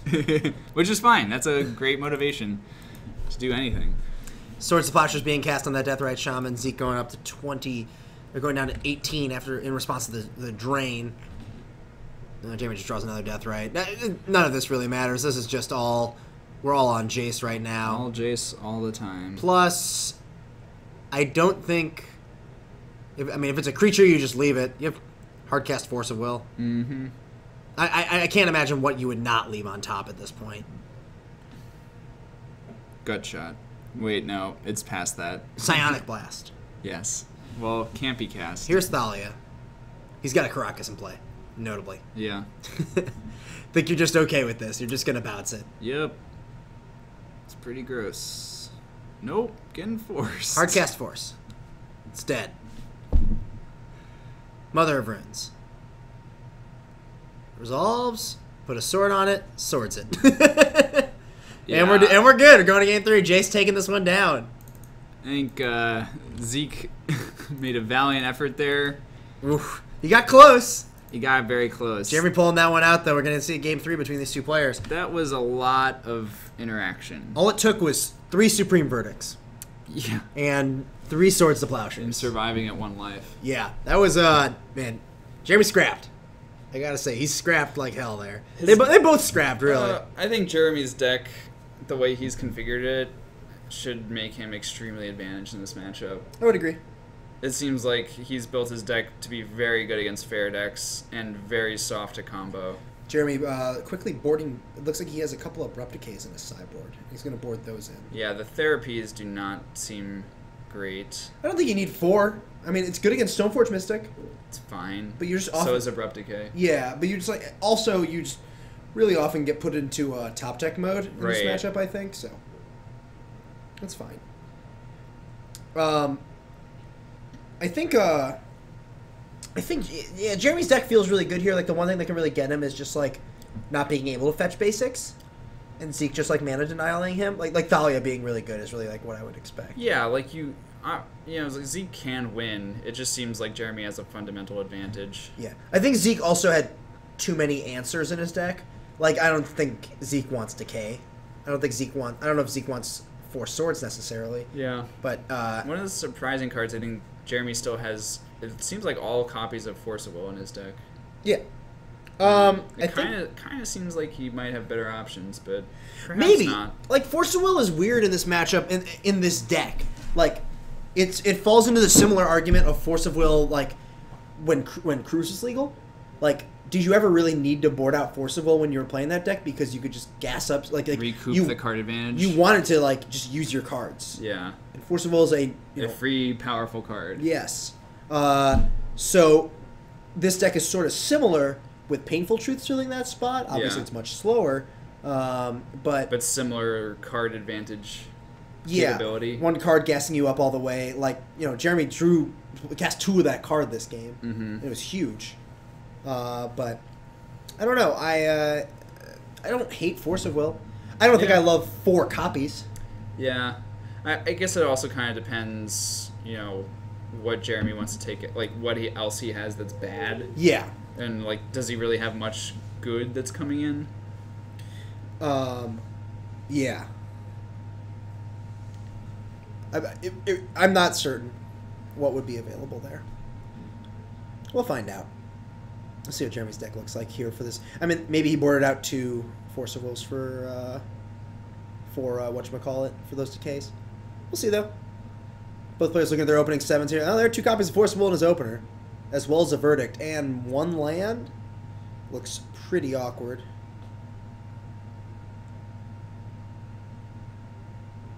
All right, Zeke starting both players keeping their 7 hands, and Zeke starting things off with a turn 1 Deathrite off of a Savannah. Right? Savannah? Savannah. Indeed. So Jeremy did draw a land. He's just going to play Tundra and pass back. Oh, if we see Wasteland here, we're going to have some trouble. Yeah. Jeremy immediately assuming he's going to get Wastelanded. Zeke going to fetch down to 19. Let's see if he's got a 3-drop or a 2-drop here. Fetching up a Bayou off of the Windswept Heath here. There is Thalia on turn 2. Sweet. Brainstorm in response from Jeremy. Find Abrupt Decay. Council's Judgment. And a Snapcaster, but no 3rd land. Have to think this is going to get Force of Will then. Seems warranted. I mean, you could pitch Snapcaster, you could pitch 2nd Force of Will. You got plenty of good options here. Indeed. But Force of Will seems good. Force pitching Snap. Yep. Just want to, make sure you can cast all your spells in a timely fashion, but he is... Did he not play a land? Yeah, he just passed back immediately. I think he just forgot to play a land, and then obviously gets Wastelanded. You have another Thalia? Oof. Scavenging Ooze.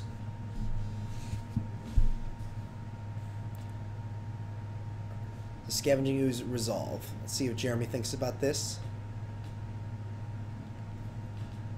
Yeah, he's going to Force of Will it, pitching Jace. Going to 18. And then a Mother of Runes coming down afterwards. I think Jeremy's locked one more turn. Yep. He's got to draw 3 straight lands to cast this Verdict. Zeke doing the normal, I put Dryad Arbor in my deck, so I'm just going to draw it. Ooh, and there's a brick. Deathrite getting activated, taking away a spell here, dealing 2 damage to Jeremy. Going down to 16. Oh yeah, Dryad Arbor beats. Get in there. Take 1. They're great. Hey, there's 1 land. We're not just dead. Yeah. Jeremy thinking things through here. He could go get a green land, but he still can't cast Abrupt Decay. He has Supreme Verdict, Swords to Plowshares, Abrupt Decay, Council's Judgment in his hand. I think he also has a Deathrite Shaman. Abrupt Decay is kind of funny when you have Tundra in play. I think Zeke has the Swords to Plowshares at the ready for this Deathrite Shaman. I cannot imagine a better target. It doesn't exist. It's the best. It's the single best target. Here we see a Drain with Deathrite, removing, I believe it was Brainstorm. And now Plow takes care of Jeremy's death rate. Yep. Almost running out of spells for death right here. Putting Jeremy to 12. There are 2 spells left in the yard. There's another land. Almost there. If he peels another land, he's very much in this. Do you think he's going to Council's Judgment here? I mean, that seems average at best. Council's Judgment on death rate shaman. Yeah, I mean... Might have to. I feel like you could do better.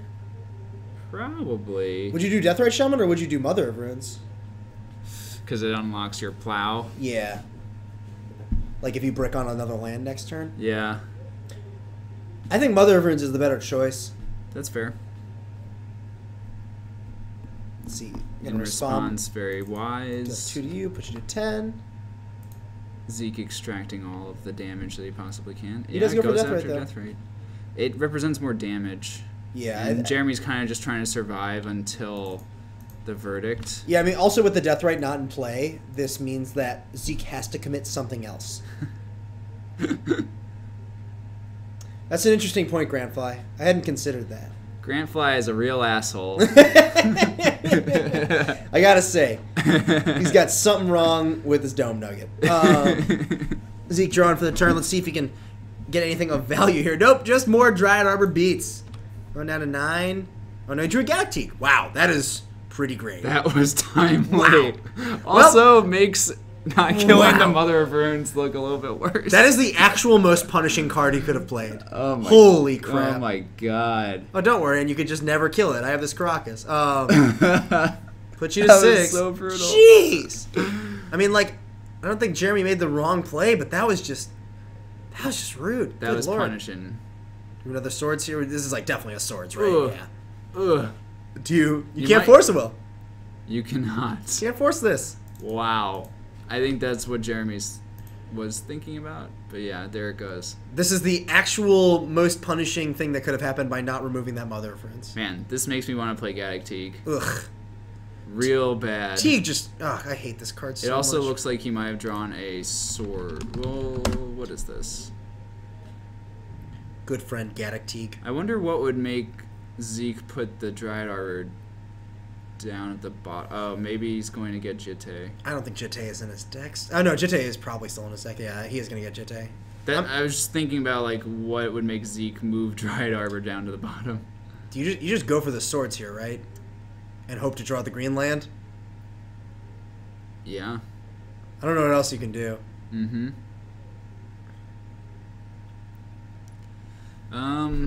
Hope if you draw a fetch land for a green source, you can kill it. Yes. It's basically all you can hope for. 4, 5. It's gonna be lethal next turn, anyways, though. Yeah. Captain QC agreed. Teague plus Mom is. Ugh, Oh my god. it makes me feel ill. It is so awesome. It's the hard lock right here. Man, I kind of want to play Maverick Yeah, now. top decking Gaddock Teague is great, Grandfly. There is no better feeling than when you put yourself in a good position to win, and then they top deck Gaddock Teague immediately after that. Tribal Advisors. Jeremy draws Brainstorm. Redraws. We got Underground Sea, Death Right, and a fetch land. That's a blocker. Also a green source. Yeah. But so could play both Plow and Abrupt Decay during this turn cycle, Yes. or could play Deathrite plus Decay. No. Yeah, could play Deathrite plus Decay. Yeah, Death Right plus Decay is fine, but not great, right? Yeah, because Deathrite's just going to get eaten by the Jitte. I guess you decay first, then play Deathrite, but you still get attacked through by the Teague. Still just such a tough spot to get out of for Jeremy. Mm-hmm. Especially at 4 life. Just passing, it seems like this might be 2 removal spells then. I think if Zeke moves the Jitte, this game is over. Because Jeremy needs to kill Gaddock Teague more than anything else, so leaving the Jitte on there means... Yeah, like, this is... Now it's not lethal. Now he goes Swords, or he goes... Decay Gaddock Teague. Yep, probably had to move the Jitte, yeah. Because if he had moved it over to one of the less important creatures... This would be lethal. Well, in response to this No, you think you just have to let that happen because he has Yeah. Mother Friends. Hit for 2. But this Caracas is still going to get you. He has to draw his own Caracas, but he knows he's not draw. No, he has a draw to Caracas this Okay, turn. yeah. So Zeke still has an out. I think he had Well, he had a kill. Jeremy still has an out. Well, I'm saying Zeke being able to replay his Kithkin. Yeah, no, I think Zeke is favored Yeah. by a lot. Having 2 ways to protect the Teague there was very important. Yeah. Yeah, Tuxedo Duck, this board state does make me want to take a shower. I mean, this board state makes me feel like I just took a shower and I feel as clean as a baby's bottom. Ah, I see. It's just fundamental differences in approach. You to certainly sound like a baby's bottom. I do. You have the opinions of a baby's bottom. They're very Brainstorm drawn, that's tempting, but I don't know what it gets you. They're very pure and supple. Thank you. Thank you, Greg. I don't think there's... like, Toxic Deluge is the one card that gets you out of here. And Abrupt Decay. Underground Sea and another land. I don't think there's a combination of spells that get that in Jeremy's hand to win the game. I agree. Puts 2 cards back. Just a little too late. He has Decay and Swords. This is just not enough, unfortunately. It's so great. It's so fortunate. Yes. Yes, it is. All right. Zeke just has to pass the chump check. Jeremy checking that Zeke is in fact going to attack with his lethal amount of creatures. Puts Jite on Dryad Arbor. Finally on the right creature. Finally, yeah. There's Finally. nothing better than a tree. All right. Before declaring attackers, Jeremy pauses Zeke. Swords, your Dryad Arbor. Goes for plow on Arbor. Zeke says sure. Zeke? Yeah. Sure. Still has Mother of Runes to protect his other 2 lethal attackers.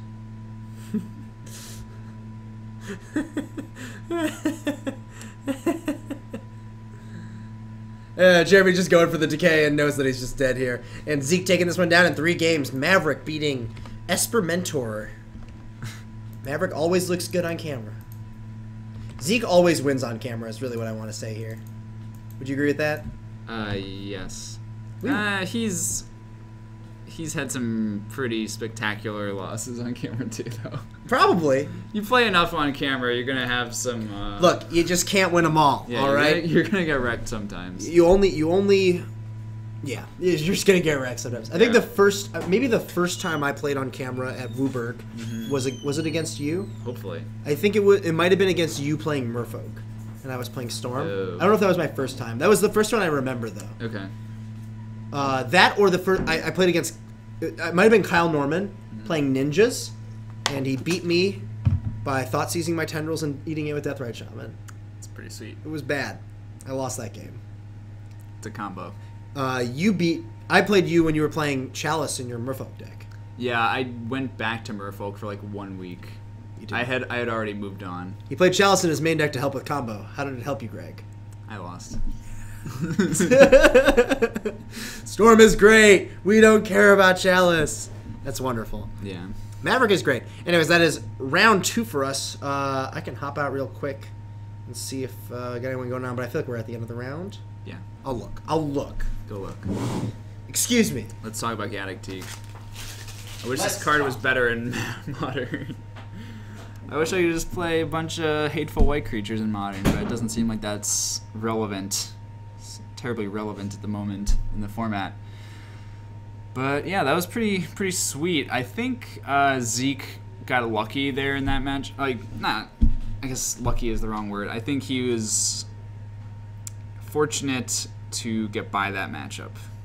I'll put it that way.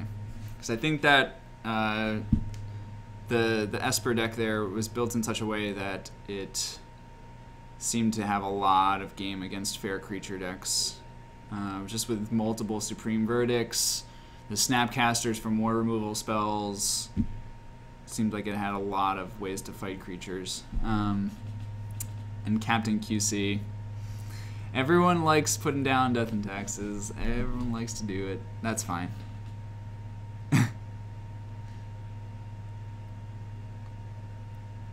Gibbous wants us to wear name tag stickers on our foreheads. Do Phil and I really look that similar? I really don't feel like we look that similar, other than, being pasty white guys with brown hair. but maybe if we stand up, we won't look so similar. Yeah. Captain QC loves giving me crap. That's appreciated. Most of my friends also like giving me crap. Geoffinish 2 Teague main. Yeah, it seems like that might be the norm at this point. You know, if it's presumed that Miracles and Storm are sort of the decks to beat, Teague seems pretty awesome against both of those. So 2 main might be justified. Snapcasters, good evening. What is up? Just wrapping up round 2 here out of 4. We have 14 players in the house tonight, and I'll be curious to see what has got to 2-0. We know at least Zeke is 2-0 on Maverick, but a number of other interesting archetypes in the room, notably no Eldrazi. No one is playing the Tentacled Menace tonight. Some of the more popular decks in the room, so 14 players means the popular decks only have 2 copies, but we have 2 copies of Storm, 2 copies of Grixis Delver. It looks like that's actually going to be the only repeats here. Snapcasters, I am very glad that you like our new layout. We have, we've been tweaking the overlay. We've been, we got this sweet banner not too long ago. It's a substantial upgrade on our barren white wall behind us. TC Ghost says Wizards has escape rooms at the GPs this weekend if you scrub out. Is that true? Or is that like a joke about Modern being questionable at the moment? I'm very curious. I've actually never done an escape room, but the nature of my job, I wind up writing about them a decent amount, so I'm kind of curious to try one. Talking about escape rooms. Have you ever done one? No. So why would I want to get in a room that I can't get out of? What do you call this room right now?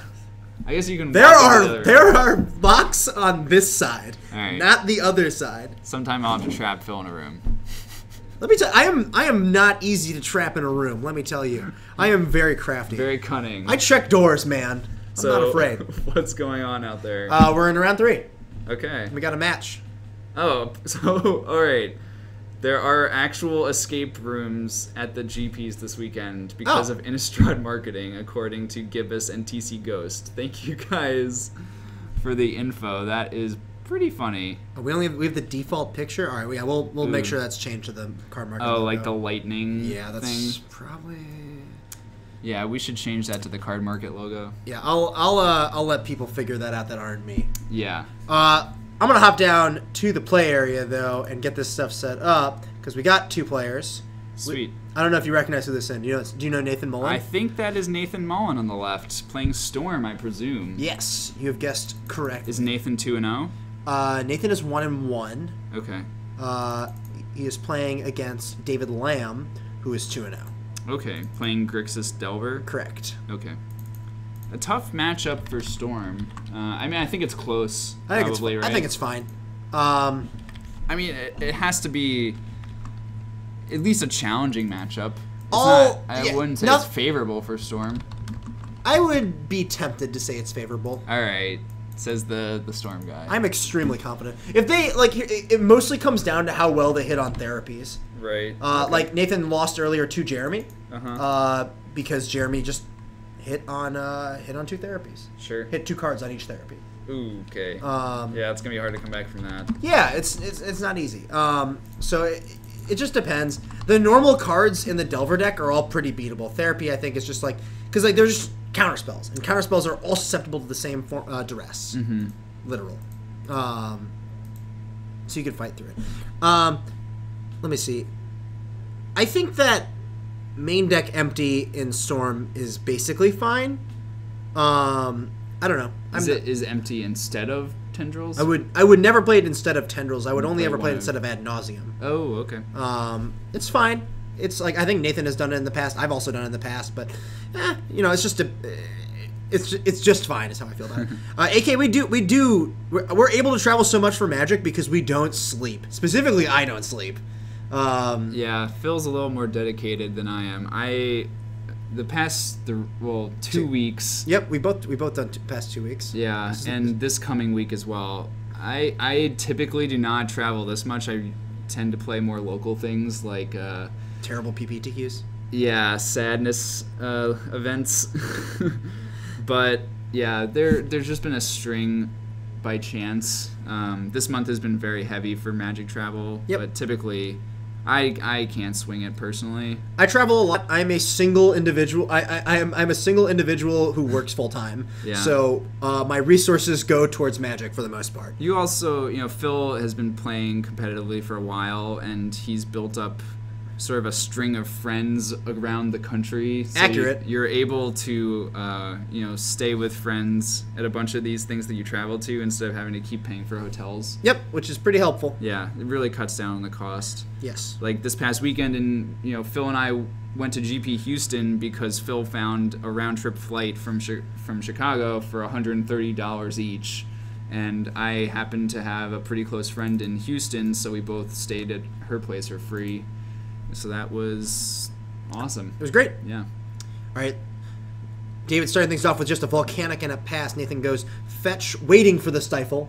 Does not happen. He gets to get a basic, specifically a snow-covered island, and cast the weakest cantrip in the deck. Preordain. I would say AK Cracker, if you're not able to travel to those lengths, I would, PPTQs get a lot of fun made of them. I think rightfully so because they can be pretty miserable at times. But the silver lining to them is that if you win one, you qualify for the RPTQ, and most of those are extremely high EV events. Yeah, I mean, there aren't that many people that are playing them. Yeah, 60 people on average. I mean, based on the U.S. numbers. Yeah, which is lower than it was. It seems like, I don't know. Like we played the one in Indianapolis that was 90 something. It's been dropping like every season. That's what it seems like. We drive. I say we do drive a fair amount to these tournaments. Our limit's like 5 hours usually. Yeah. Well, like once I start my limit. When I wasn't working full time, I definitely drove to a couple tournaments that were much more than 8 hours away. Because we all make mistakes. That's just how it is. All right, we see a Gitaxian Probe. Ooh, there's that Urza Saga Dark Ritual. Mm-hmm.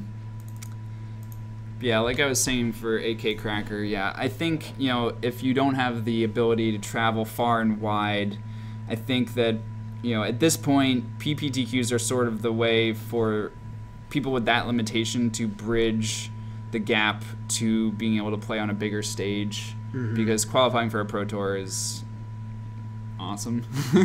Yes, Greg, I assume it is. I wonder what it's like to do that. All right, David just going to probe Nathan and then play a Deathrite Shaman. So Nathan's got a few choices here. He has a Ponder that he kept off of the Preordain as well as several pieces of mana, but I believe he's at least a tutor short of being able to kill David at the moment. He has Cabal Ritual, Dark Ritual, Lion's Eye Diamond, not much else. So starts things off with a fetch, going to 18. Figure this is going to gets Underground Sea here. I think we're going to see a Ponder start things off. Seems reasonable.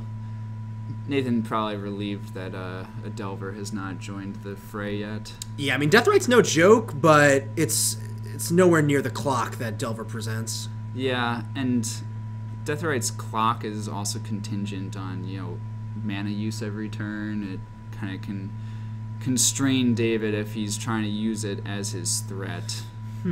Nathan saw one hit, but then 2 bricks off of that Ponder. Saw land, Past in Flames, and he's quickly just going to shuffle it away. Yeah. GPDC, I'm going. Phil has a great team, as I mentioned earlier when you were off camera. Oh, you did? Yeah. Yeah, my team's great. It's going to be great. I have high hopes for you guys. It's going to be huge. Ooh, Gabby, what is up in the chat? Hi, Gabby. Gabby's going to be a GP Detroit as well, doing commentary because she's a big hotshot now. Yep, it's true. It's awesome. That's what they call her, Gabby Hotshot. There's a bolt end step, sending Nathan down to 15. Quicken that clock a little bit there. David gonna untap here, see what we got put together here. Doesn't look like he has much more to add to his clock. Just a Force of Will in his hand. He does have second Death Right. Yeah, it's not exactly what he wants here, right? He wants, it's not great. yeah, right. Like you really want Delver. Delver, exactly, Delver. We're almost in the spot where Gourmet Angler is good. It's getting close. It would tap David pretty low on mana for the turn. Pyromancer would also be fine. Just anything to start attacking, because the more time that Dave gives Nathan, it just gives him more time to sculpt his hand. And God, giving Storm the chance to brainstorm is just terrifying. It's great. Main phase brainstorm here from Nathan. Let's see if he can put together. Every time I see a main phase brainstorm with a bunch of cards in hand, I think Storm's just going to kill you if they try anything reasonable. We see Duress, Brainstorm, and Tendrils. Always drawing the Tendrils always leads to some interesting sequences. Oh boy, the natural Tendrils kill is delightful. It's not easy to execute. Nathan has one spell right now. He needs to cast, 7 more plus the Tendrils to get there. Mm-hmm. So that's it's a tall order. Yeah, he has another Brainstorm, but it might just be too far off to get there. He does have the Duress though, and also if he casts the Tendrils and it's not lethal, he will just lose the game. Yeah, because it's just gonna get eaten by the Death Right. Yeah. Looks like we're gonna start things off. His hand's pretty solid. I would kind of be interested in waiting.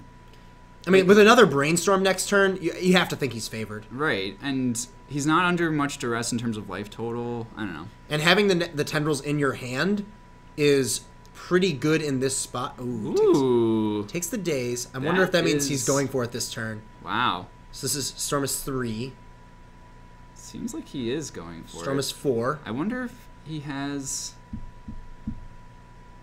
Wow, this is very interesting. Also, side note to Gabby, Phil and I, specifically me, we did pretty terribly in Houston. We could have done better. Fortunately, we salvaged the weekend by getting some pretty good tacos, some pretty good barbecue, going to a really good brewery a few blocks from the site. This is very relevant. David cracked his fetch to go down to 16. That pulls off another spell. I wonder what the motivation is there. Oh, I guess just being able to eat something with Death Right? Like being able to eat multiple cards from the graveyard? So there's Cabal Ritual. Okay. Ooh, yes. So this is Brainstorm, crack lines on Eminent Response.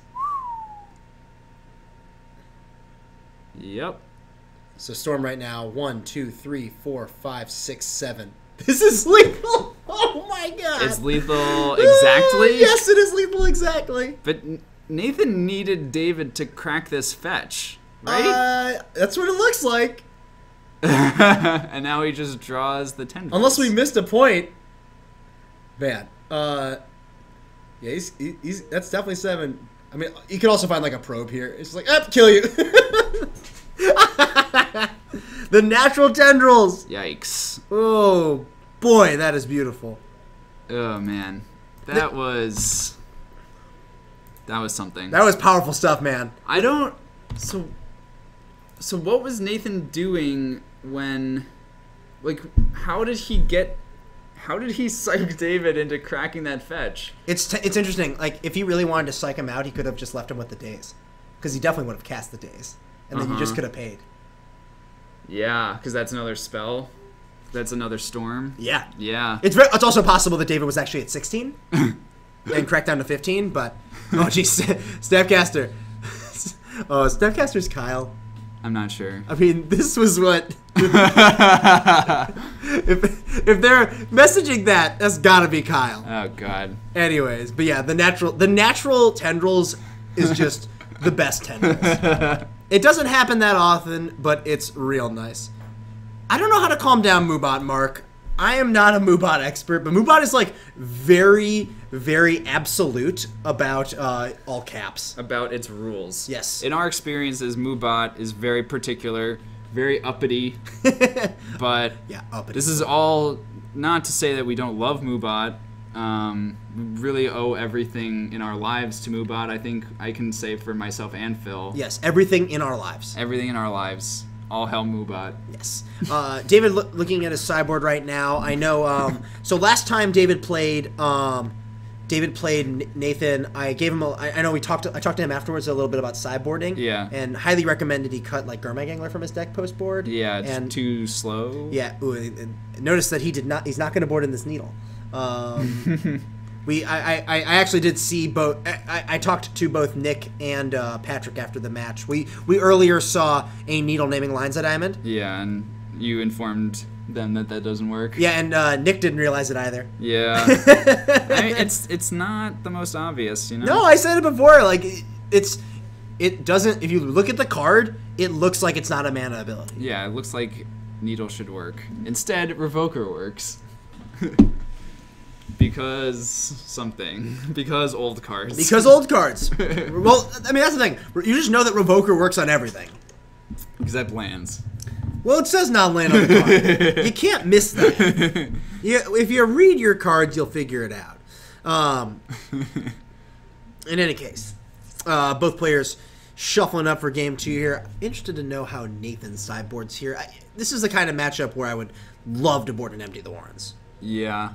Not really excited about Ad Nauseam in this matchup.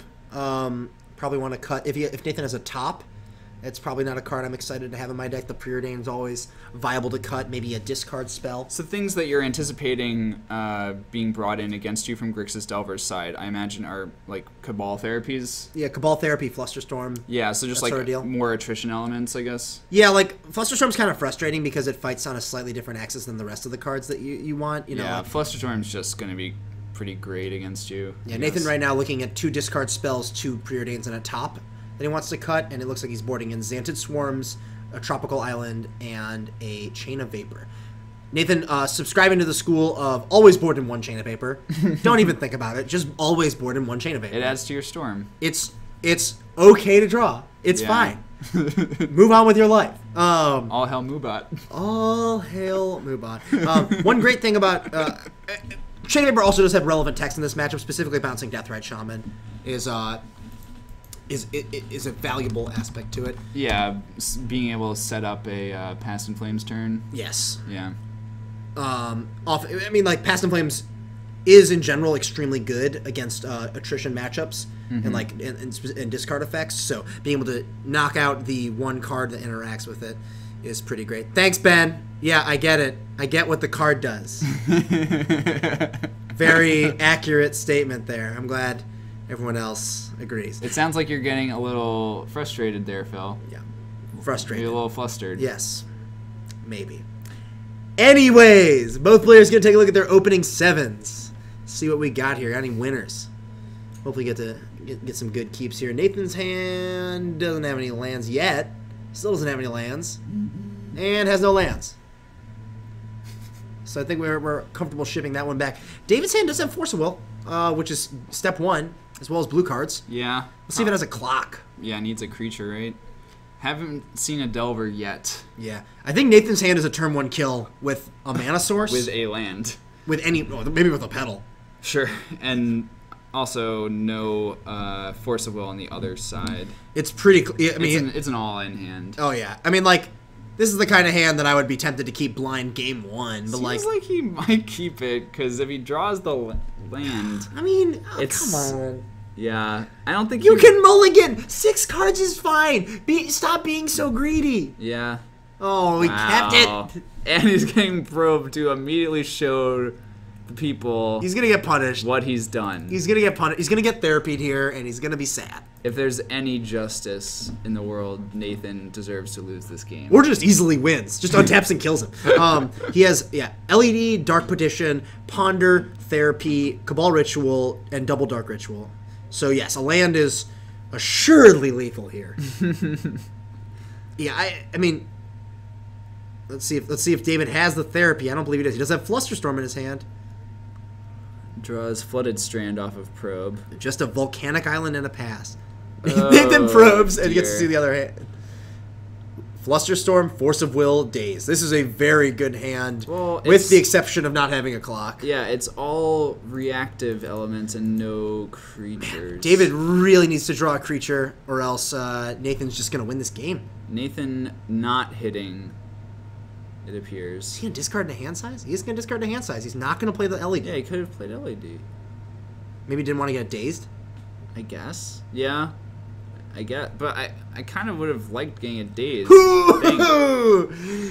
was a good draw. That seemed like a good one. I hope there's no justice in this world. Well, the therapy can get dazed though, It can. and then there's still a force and a flusterstorm on the other side. Theoretically, that's only one card. Okay, He doesn't have another blue card. sure. You could just play nothing. Yeah, you could say go You could lead with Dark Ritual. and get that dazed. Sure. Yeah, I guess you'd rather get that dazed than the therapy right now, because the therapy is pretty valuable. I think if you play any spell, it's going to be Dark Ritual. Yeah, I mean, you could play LED, I suppose. I don't know, like Dark. There's not that much reason to play LED right now. I just hate letting him use the days. That's the part that Days gets me. giving your days up or therapy up for a days just seems pretty atrocious. I think David's probably going to fetch and just hard cast the days. Yeah, I mean, like, he doesn't have much value in returning the land because, like, he already has 2 cards he wants to put back with Brainstorm. Yeah. So I can see, I can see him picking up the land, but I think hard casting is just a little bit better in this spot. Like, you don't really need the land in your hand. Like, 2 lands in play is basically ideal, anyways. Yeah. I'm not sure what that last card is there. Everyone in the chat is so friendly tonight. I'm loving it. I hate it. I know. I want more vitriol. Jeez, yeah, you're a real peach. You know Yeah. that? Hardcast Days coming in here for that Cabal therapy. So therapy effectively resolved on days. Yeah. Not powerful. Not ideal. Ooh, and there's the Wasteland from David. That's some justice. Let's see if Nathan draws a spell. Nope, or a land. Does David draw a creature? Really could use a creature here. Looks like, ooh, he's thinking about tapping some lands. Playing the Tropical Island. Gotta be able to gain that life. Oh, Null Rod. Gross. That's a good one. That's another reason you just always board in Chain of Vapor. This is where you just play your LED, right? Nope. Discard Cabal Writ to hand size. Wow. You can always chain a vapor the null rod. That's true. But you could also just let the LED sit and play. Ooh, this is bad. Ponder. Is that land forcible? I see Forcible. I think it might be Delver Land Forcible. Oh, well that seems fine. Nope, it's surgical. I think that's a shuffle. I don't think you can keep this. You need a creature. None of that, I mean, you have a Force of Will already. You have a Flusterstorm. You have a Null Rod in play. Like, Yeah. He's doing the old see if you have one of these cards in your hand. But no, Nathan has none of those in his hand that you know of. I think this is an easy shuffle. I agree. Like, you're not drawing a threat for 3 turns if you keep this. I mean, you can crack a fetch. I guess, if you really want one of these cards. They need to play a 4th land. Yeah. This is also the downside that David playing this Tropical Island, he is going to keep. I think we could presume that this is Force of Will that he kept. I think so. There's a Tropical Island. I mean, Misty Rainforest. I'm going to pull up Null Rod real quick. Let's see these other cards that Nathan has picked up. Null Rod. For those who play Modern, this is Stony Silence on an artifact. Xantid Swarm. Oh dear. That has got to get forced. If David drew the Surgical, this is a nightmare. This is an actual nightmare. Oh, we get to get the Bayou too? The Beta Bayou?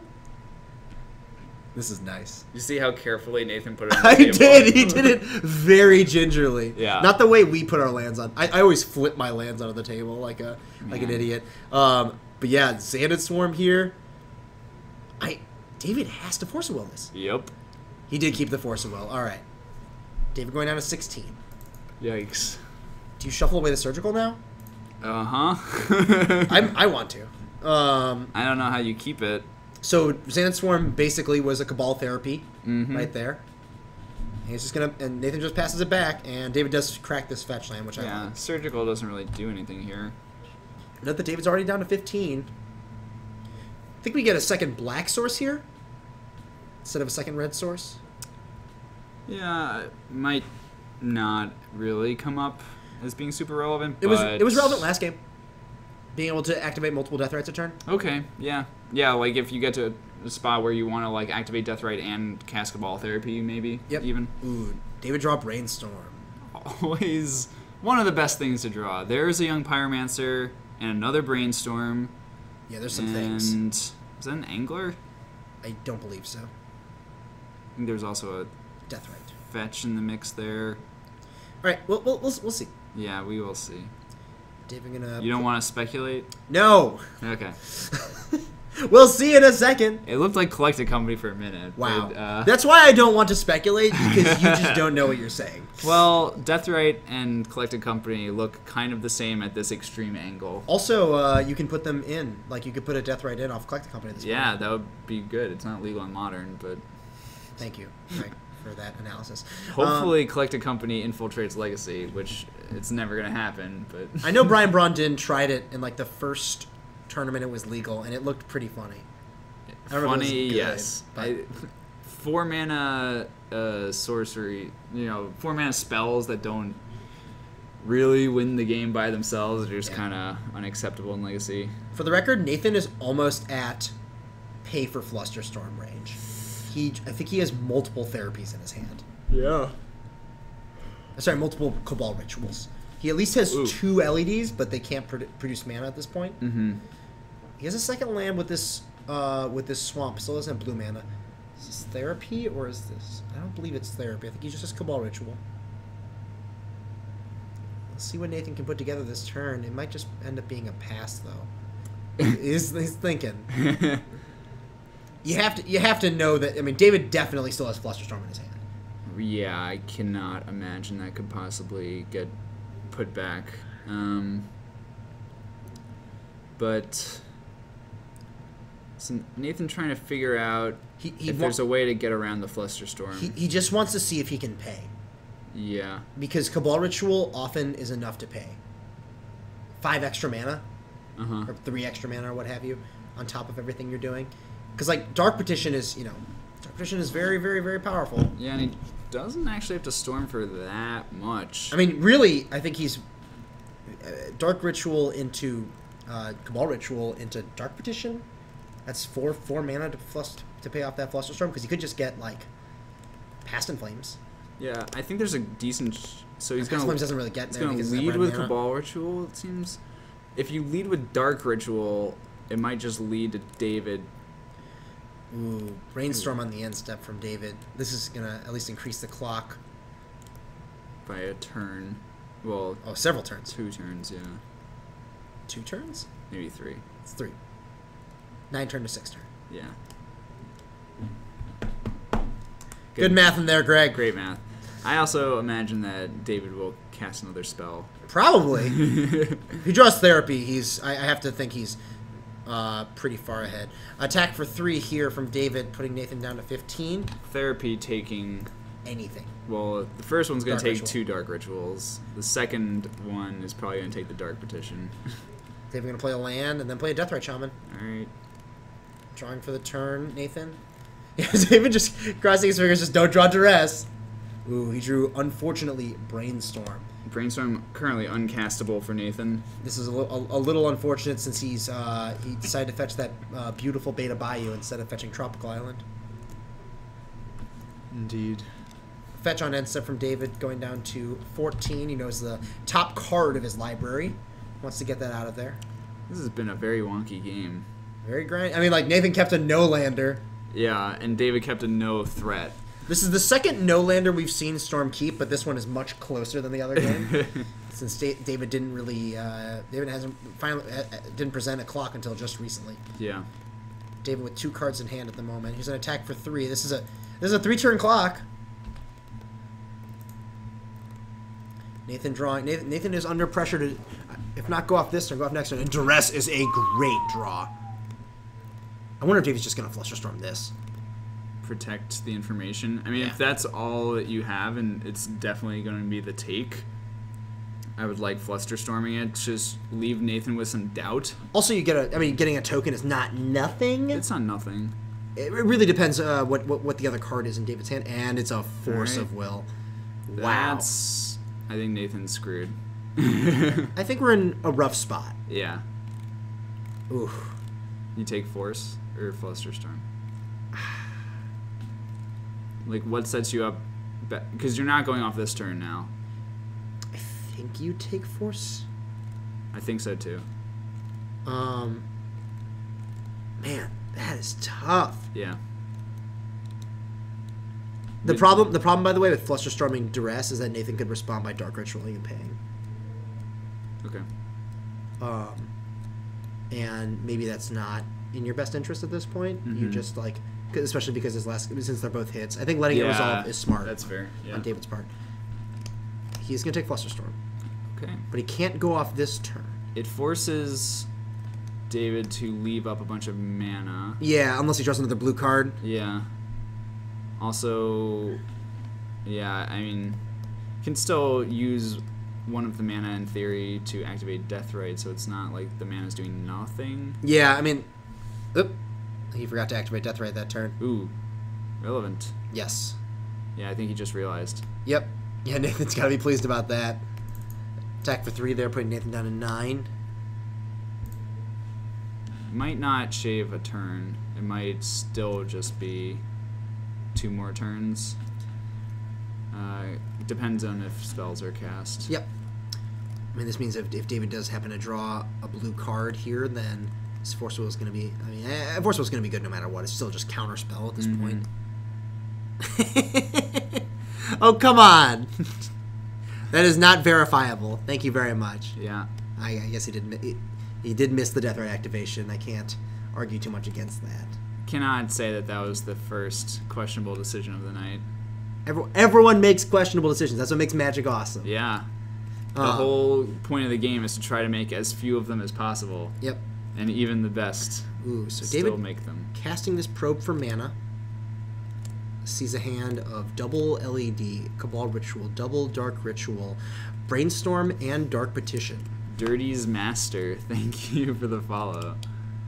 Also, Rap Game Audio, thank you for the follow as well. You also, what about, did you thank the other followers? I did earlier when Great. you were gone. Thanks, Greg. Interestingly, David casting that, I think he's just casting that to make sure this is a 2-turn clock. Casting the probe. Yeah, instead of holding it as a blue card. I mean, that he still has 5 mana with the Deathrite mana. Yeah. So, I think he's still in fine shape here. If Nathan forces him to use the Deathrite, ooh, that was a good draw. Brainstorm. Blue source for Brainstorm. Going to pick up these cards. You can write them down, but they're getting picked up. If we find Duress here, we're in the game.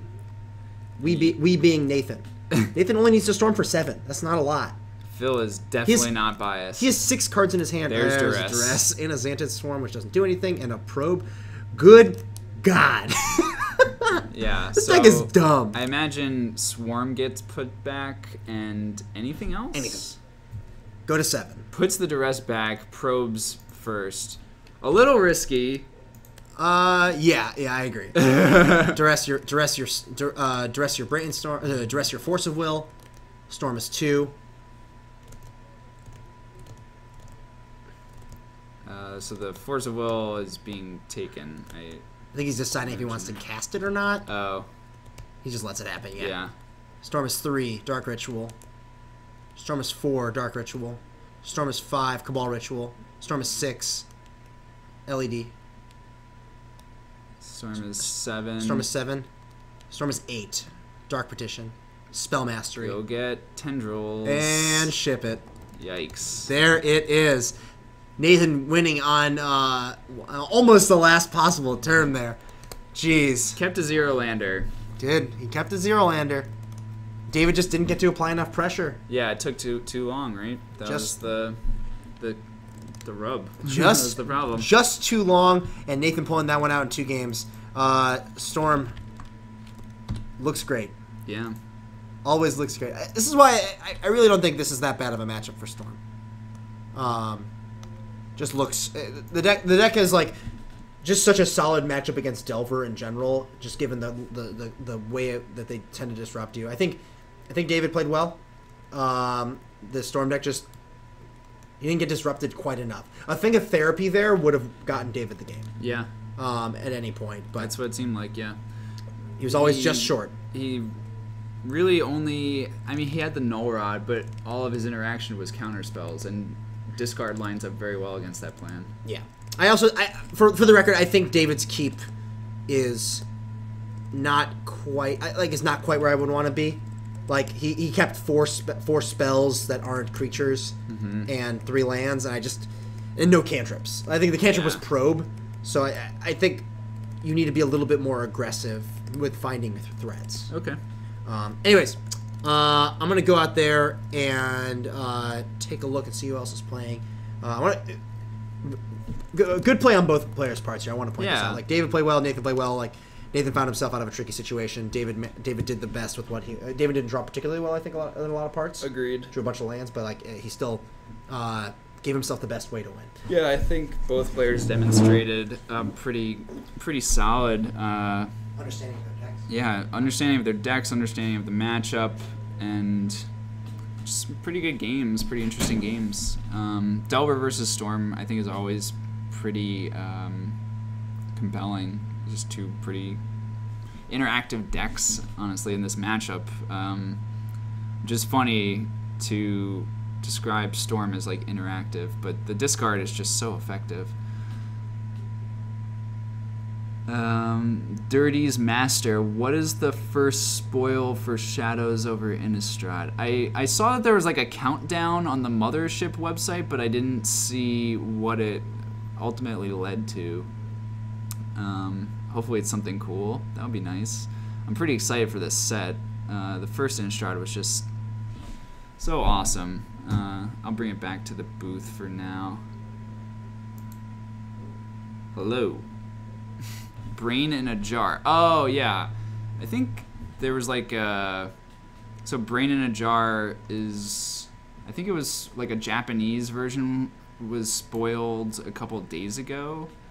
I wonder if that was accidental or not. Or if they were just like officially spoiling the card finally.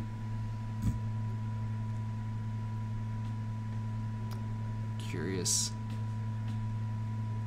There's also that Legacy playable spell in the new set. The new souped up Envelop. Sort of just like, it's probably just Envelop, but potential to be slightly better. David Byer, yeah, we can get you Phil's Ant list, no problem.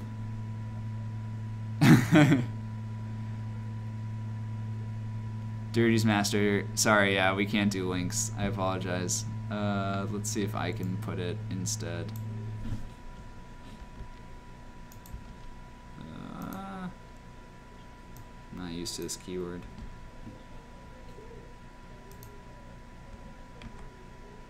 Maybe I can't.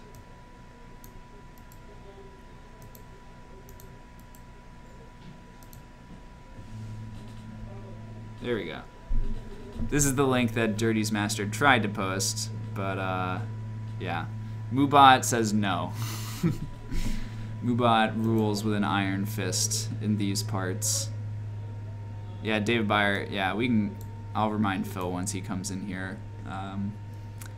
I think he's been pretty close to the same list for a while, so I'm sure he can give you something pretty ironed out. Yeah, Captain KC, thank you for the assistance. Yeah, the way that the stream has Moobot configured at this point blocks links just because it can lead to some bad things. With random people wandering into the chat at points in time. And yes, Moobot definitely shut down Dirty's Master just then. Hey Phil, good job. I wrangled us a match. Is it still the same round, round 3? It's still the same round. Okay. I saw that. I saw a 6/7 Goyf brawling with someone. I saw Shardless? I saw a Sarah Avenger attacking over an Arcbound Ravager with a Jitte on In it. 2 different matches. These are different matches, yes. These are different Death and Tax matches. is playing against Affinity, and Shardless playing against Jeskai Stoneblade. Okay. I saw Zeke beat 2 true nemesis again. And that's what we're going to see right now. Jeez. Zeke, seeing him again, our resident Maverick player, playing against David Jimenez, who is playing Merfolk. Yes, Captain QC. Ex-Sasquatch was actually sitting next to me about 2 hours ago. He was here! He was in the room! Actual ex-Sasquatch. Ex-Sasquatch, also known as Caselli Pride Mage, also known as Italian Fuckboy. I mean, he's a man of many names. Yeah. Many Twitch accounts, because, you know, They get banned. sometimes things get banned. Sometimes. Sometimes. You don't know how often, but... Also, hey, hook up David Byer with your Storm list. My Storm list? Yeah. Sure. It's not that secret. It's pretty stock right now. I haven't played Storm. The thing is, I just haven't played Storm in a while. It's with FUCCBOI. Is by the way how you spell it. It is rated PG-13. That Twitch handle. Man, it's been a while since I've seen Merfolk. Merfolk's great. I like the versions that are just like, I'm gonna put as many copies of True Name Nemesis into play as possible. It's a powerful card. It is. That's what I mean. David was like attacking with 2 of them, and Zeke managed to race it with Deathrite Shaman in game 2. I think maybe Batterskull might have been involved as well, but Sure.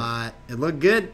I mean, that's one thing that I think the Death and Taxes deck does, I think, have a bit of advantage versus the card True Name Nemesis. Not that it's super popular, although it is. I think it might see a bit of a spike in popularity. Because it's good at blocking Eldrazi. Yeah, it's really good at blocking Thought Knot Seer. It's not that good at blocking Reality Smasher.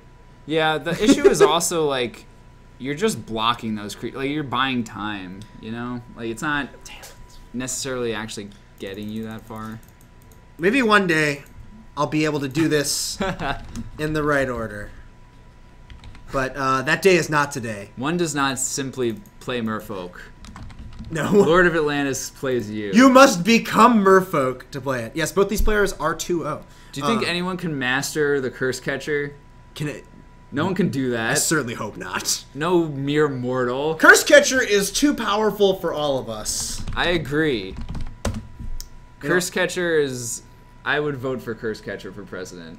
I would immediately vote for the opponent. I would vote for all non-Donald Trumps running against Curse Catcher. Let me tell you. Both players going to take a look at their opening 7s here. I think Curse Catcher would do a great job. Great. I'm glad. I'm glad you think that. Curse Catcher would lead us all into the sea. That's where we all A belong. firm proponent of global warming. Swim away. Are they, though? The seas are not as good now. The salt levels are all messed up. Okay, I guess we can talk about merfolk politics Curse later. Catcher is an environmentalist. How dare you speak ill of Curse Catcher? All right, but both players looking at their 7. See how David feels about this. I think he's going to ship it back. Zeke looks like he's got Sword of Fire and Ice and several copies of Wasteland, as well as a Mother of Runes. So we'll see if he's... It looks like he's comfortable enough with his keep. I think David's hand was just a little threat light. Yeah, it More action. happens. I've never played Legacy Merfolk. I have played. I played Modern Merfolk a while ago, and as I've said before, it's really the deck that got me off of Aether Vial. Just too many times drawing the 3rd copy. Yeah, I just didn't have the stomach for it. I don't know why. Like, I've played decks with discard spells. Yeah. And I draw a discard spell in like turn 7, and it's usually not great. Usually, it can be good. It still can be good. That's the thing. Aether Vial is just always terrible on turn 7. Well, there's some decks where it's less bad on turn 7. Merfolk, Really? Merfolk, Really? Yeah, Merfolk is one of the ones where it's actively pretty terrible. Okay. Because Merfolk is a deck where you're kind of a curve out deck. I mean, more or less, right? Sure. If you're a deck that plays 4 Flicker Wisp, Shut then up. getting your vial up just to shut up. 3 on turn 10 is still great. You can hush your stupid mouth.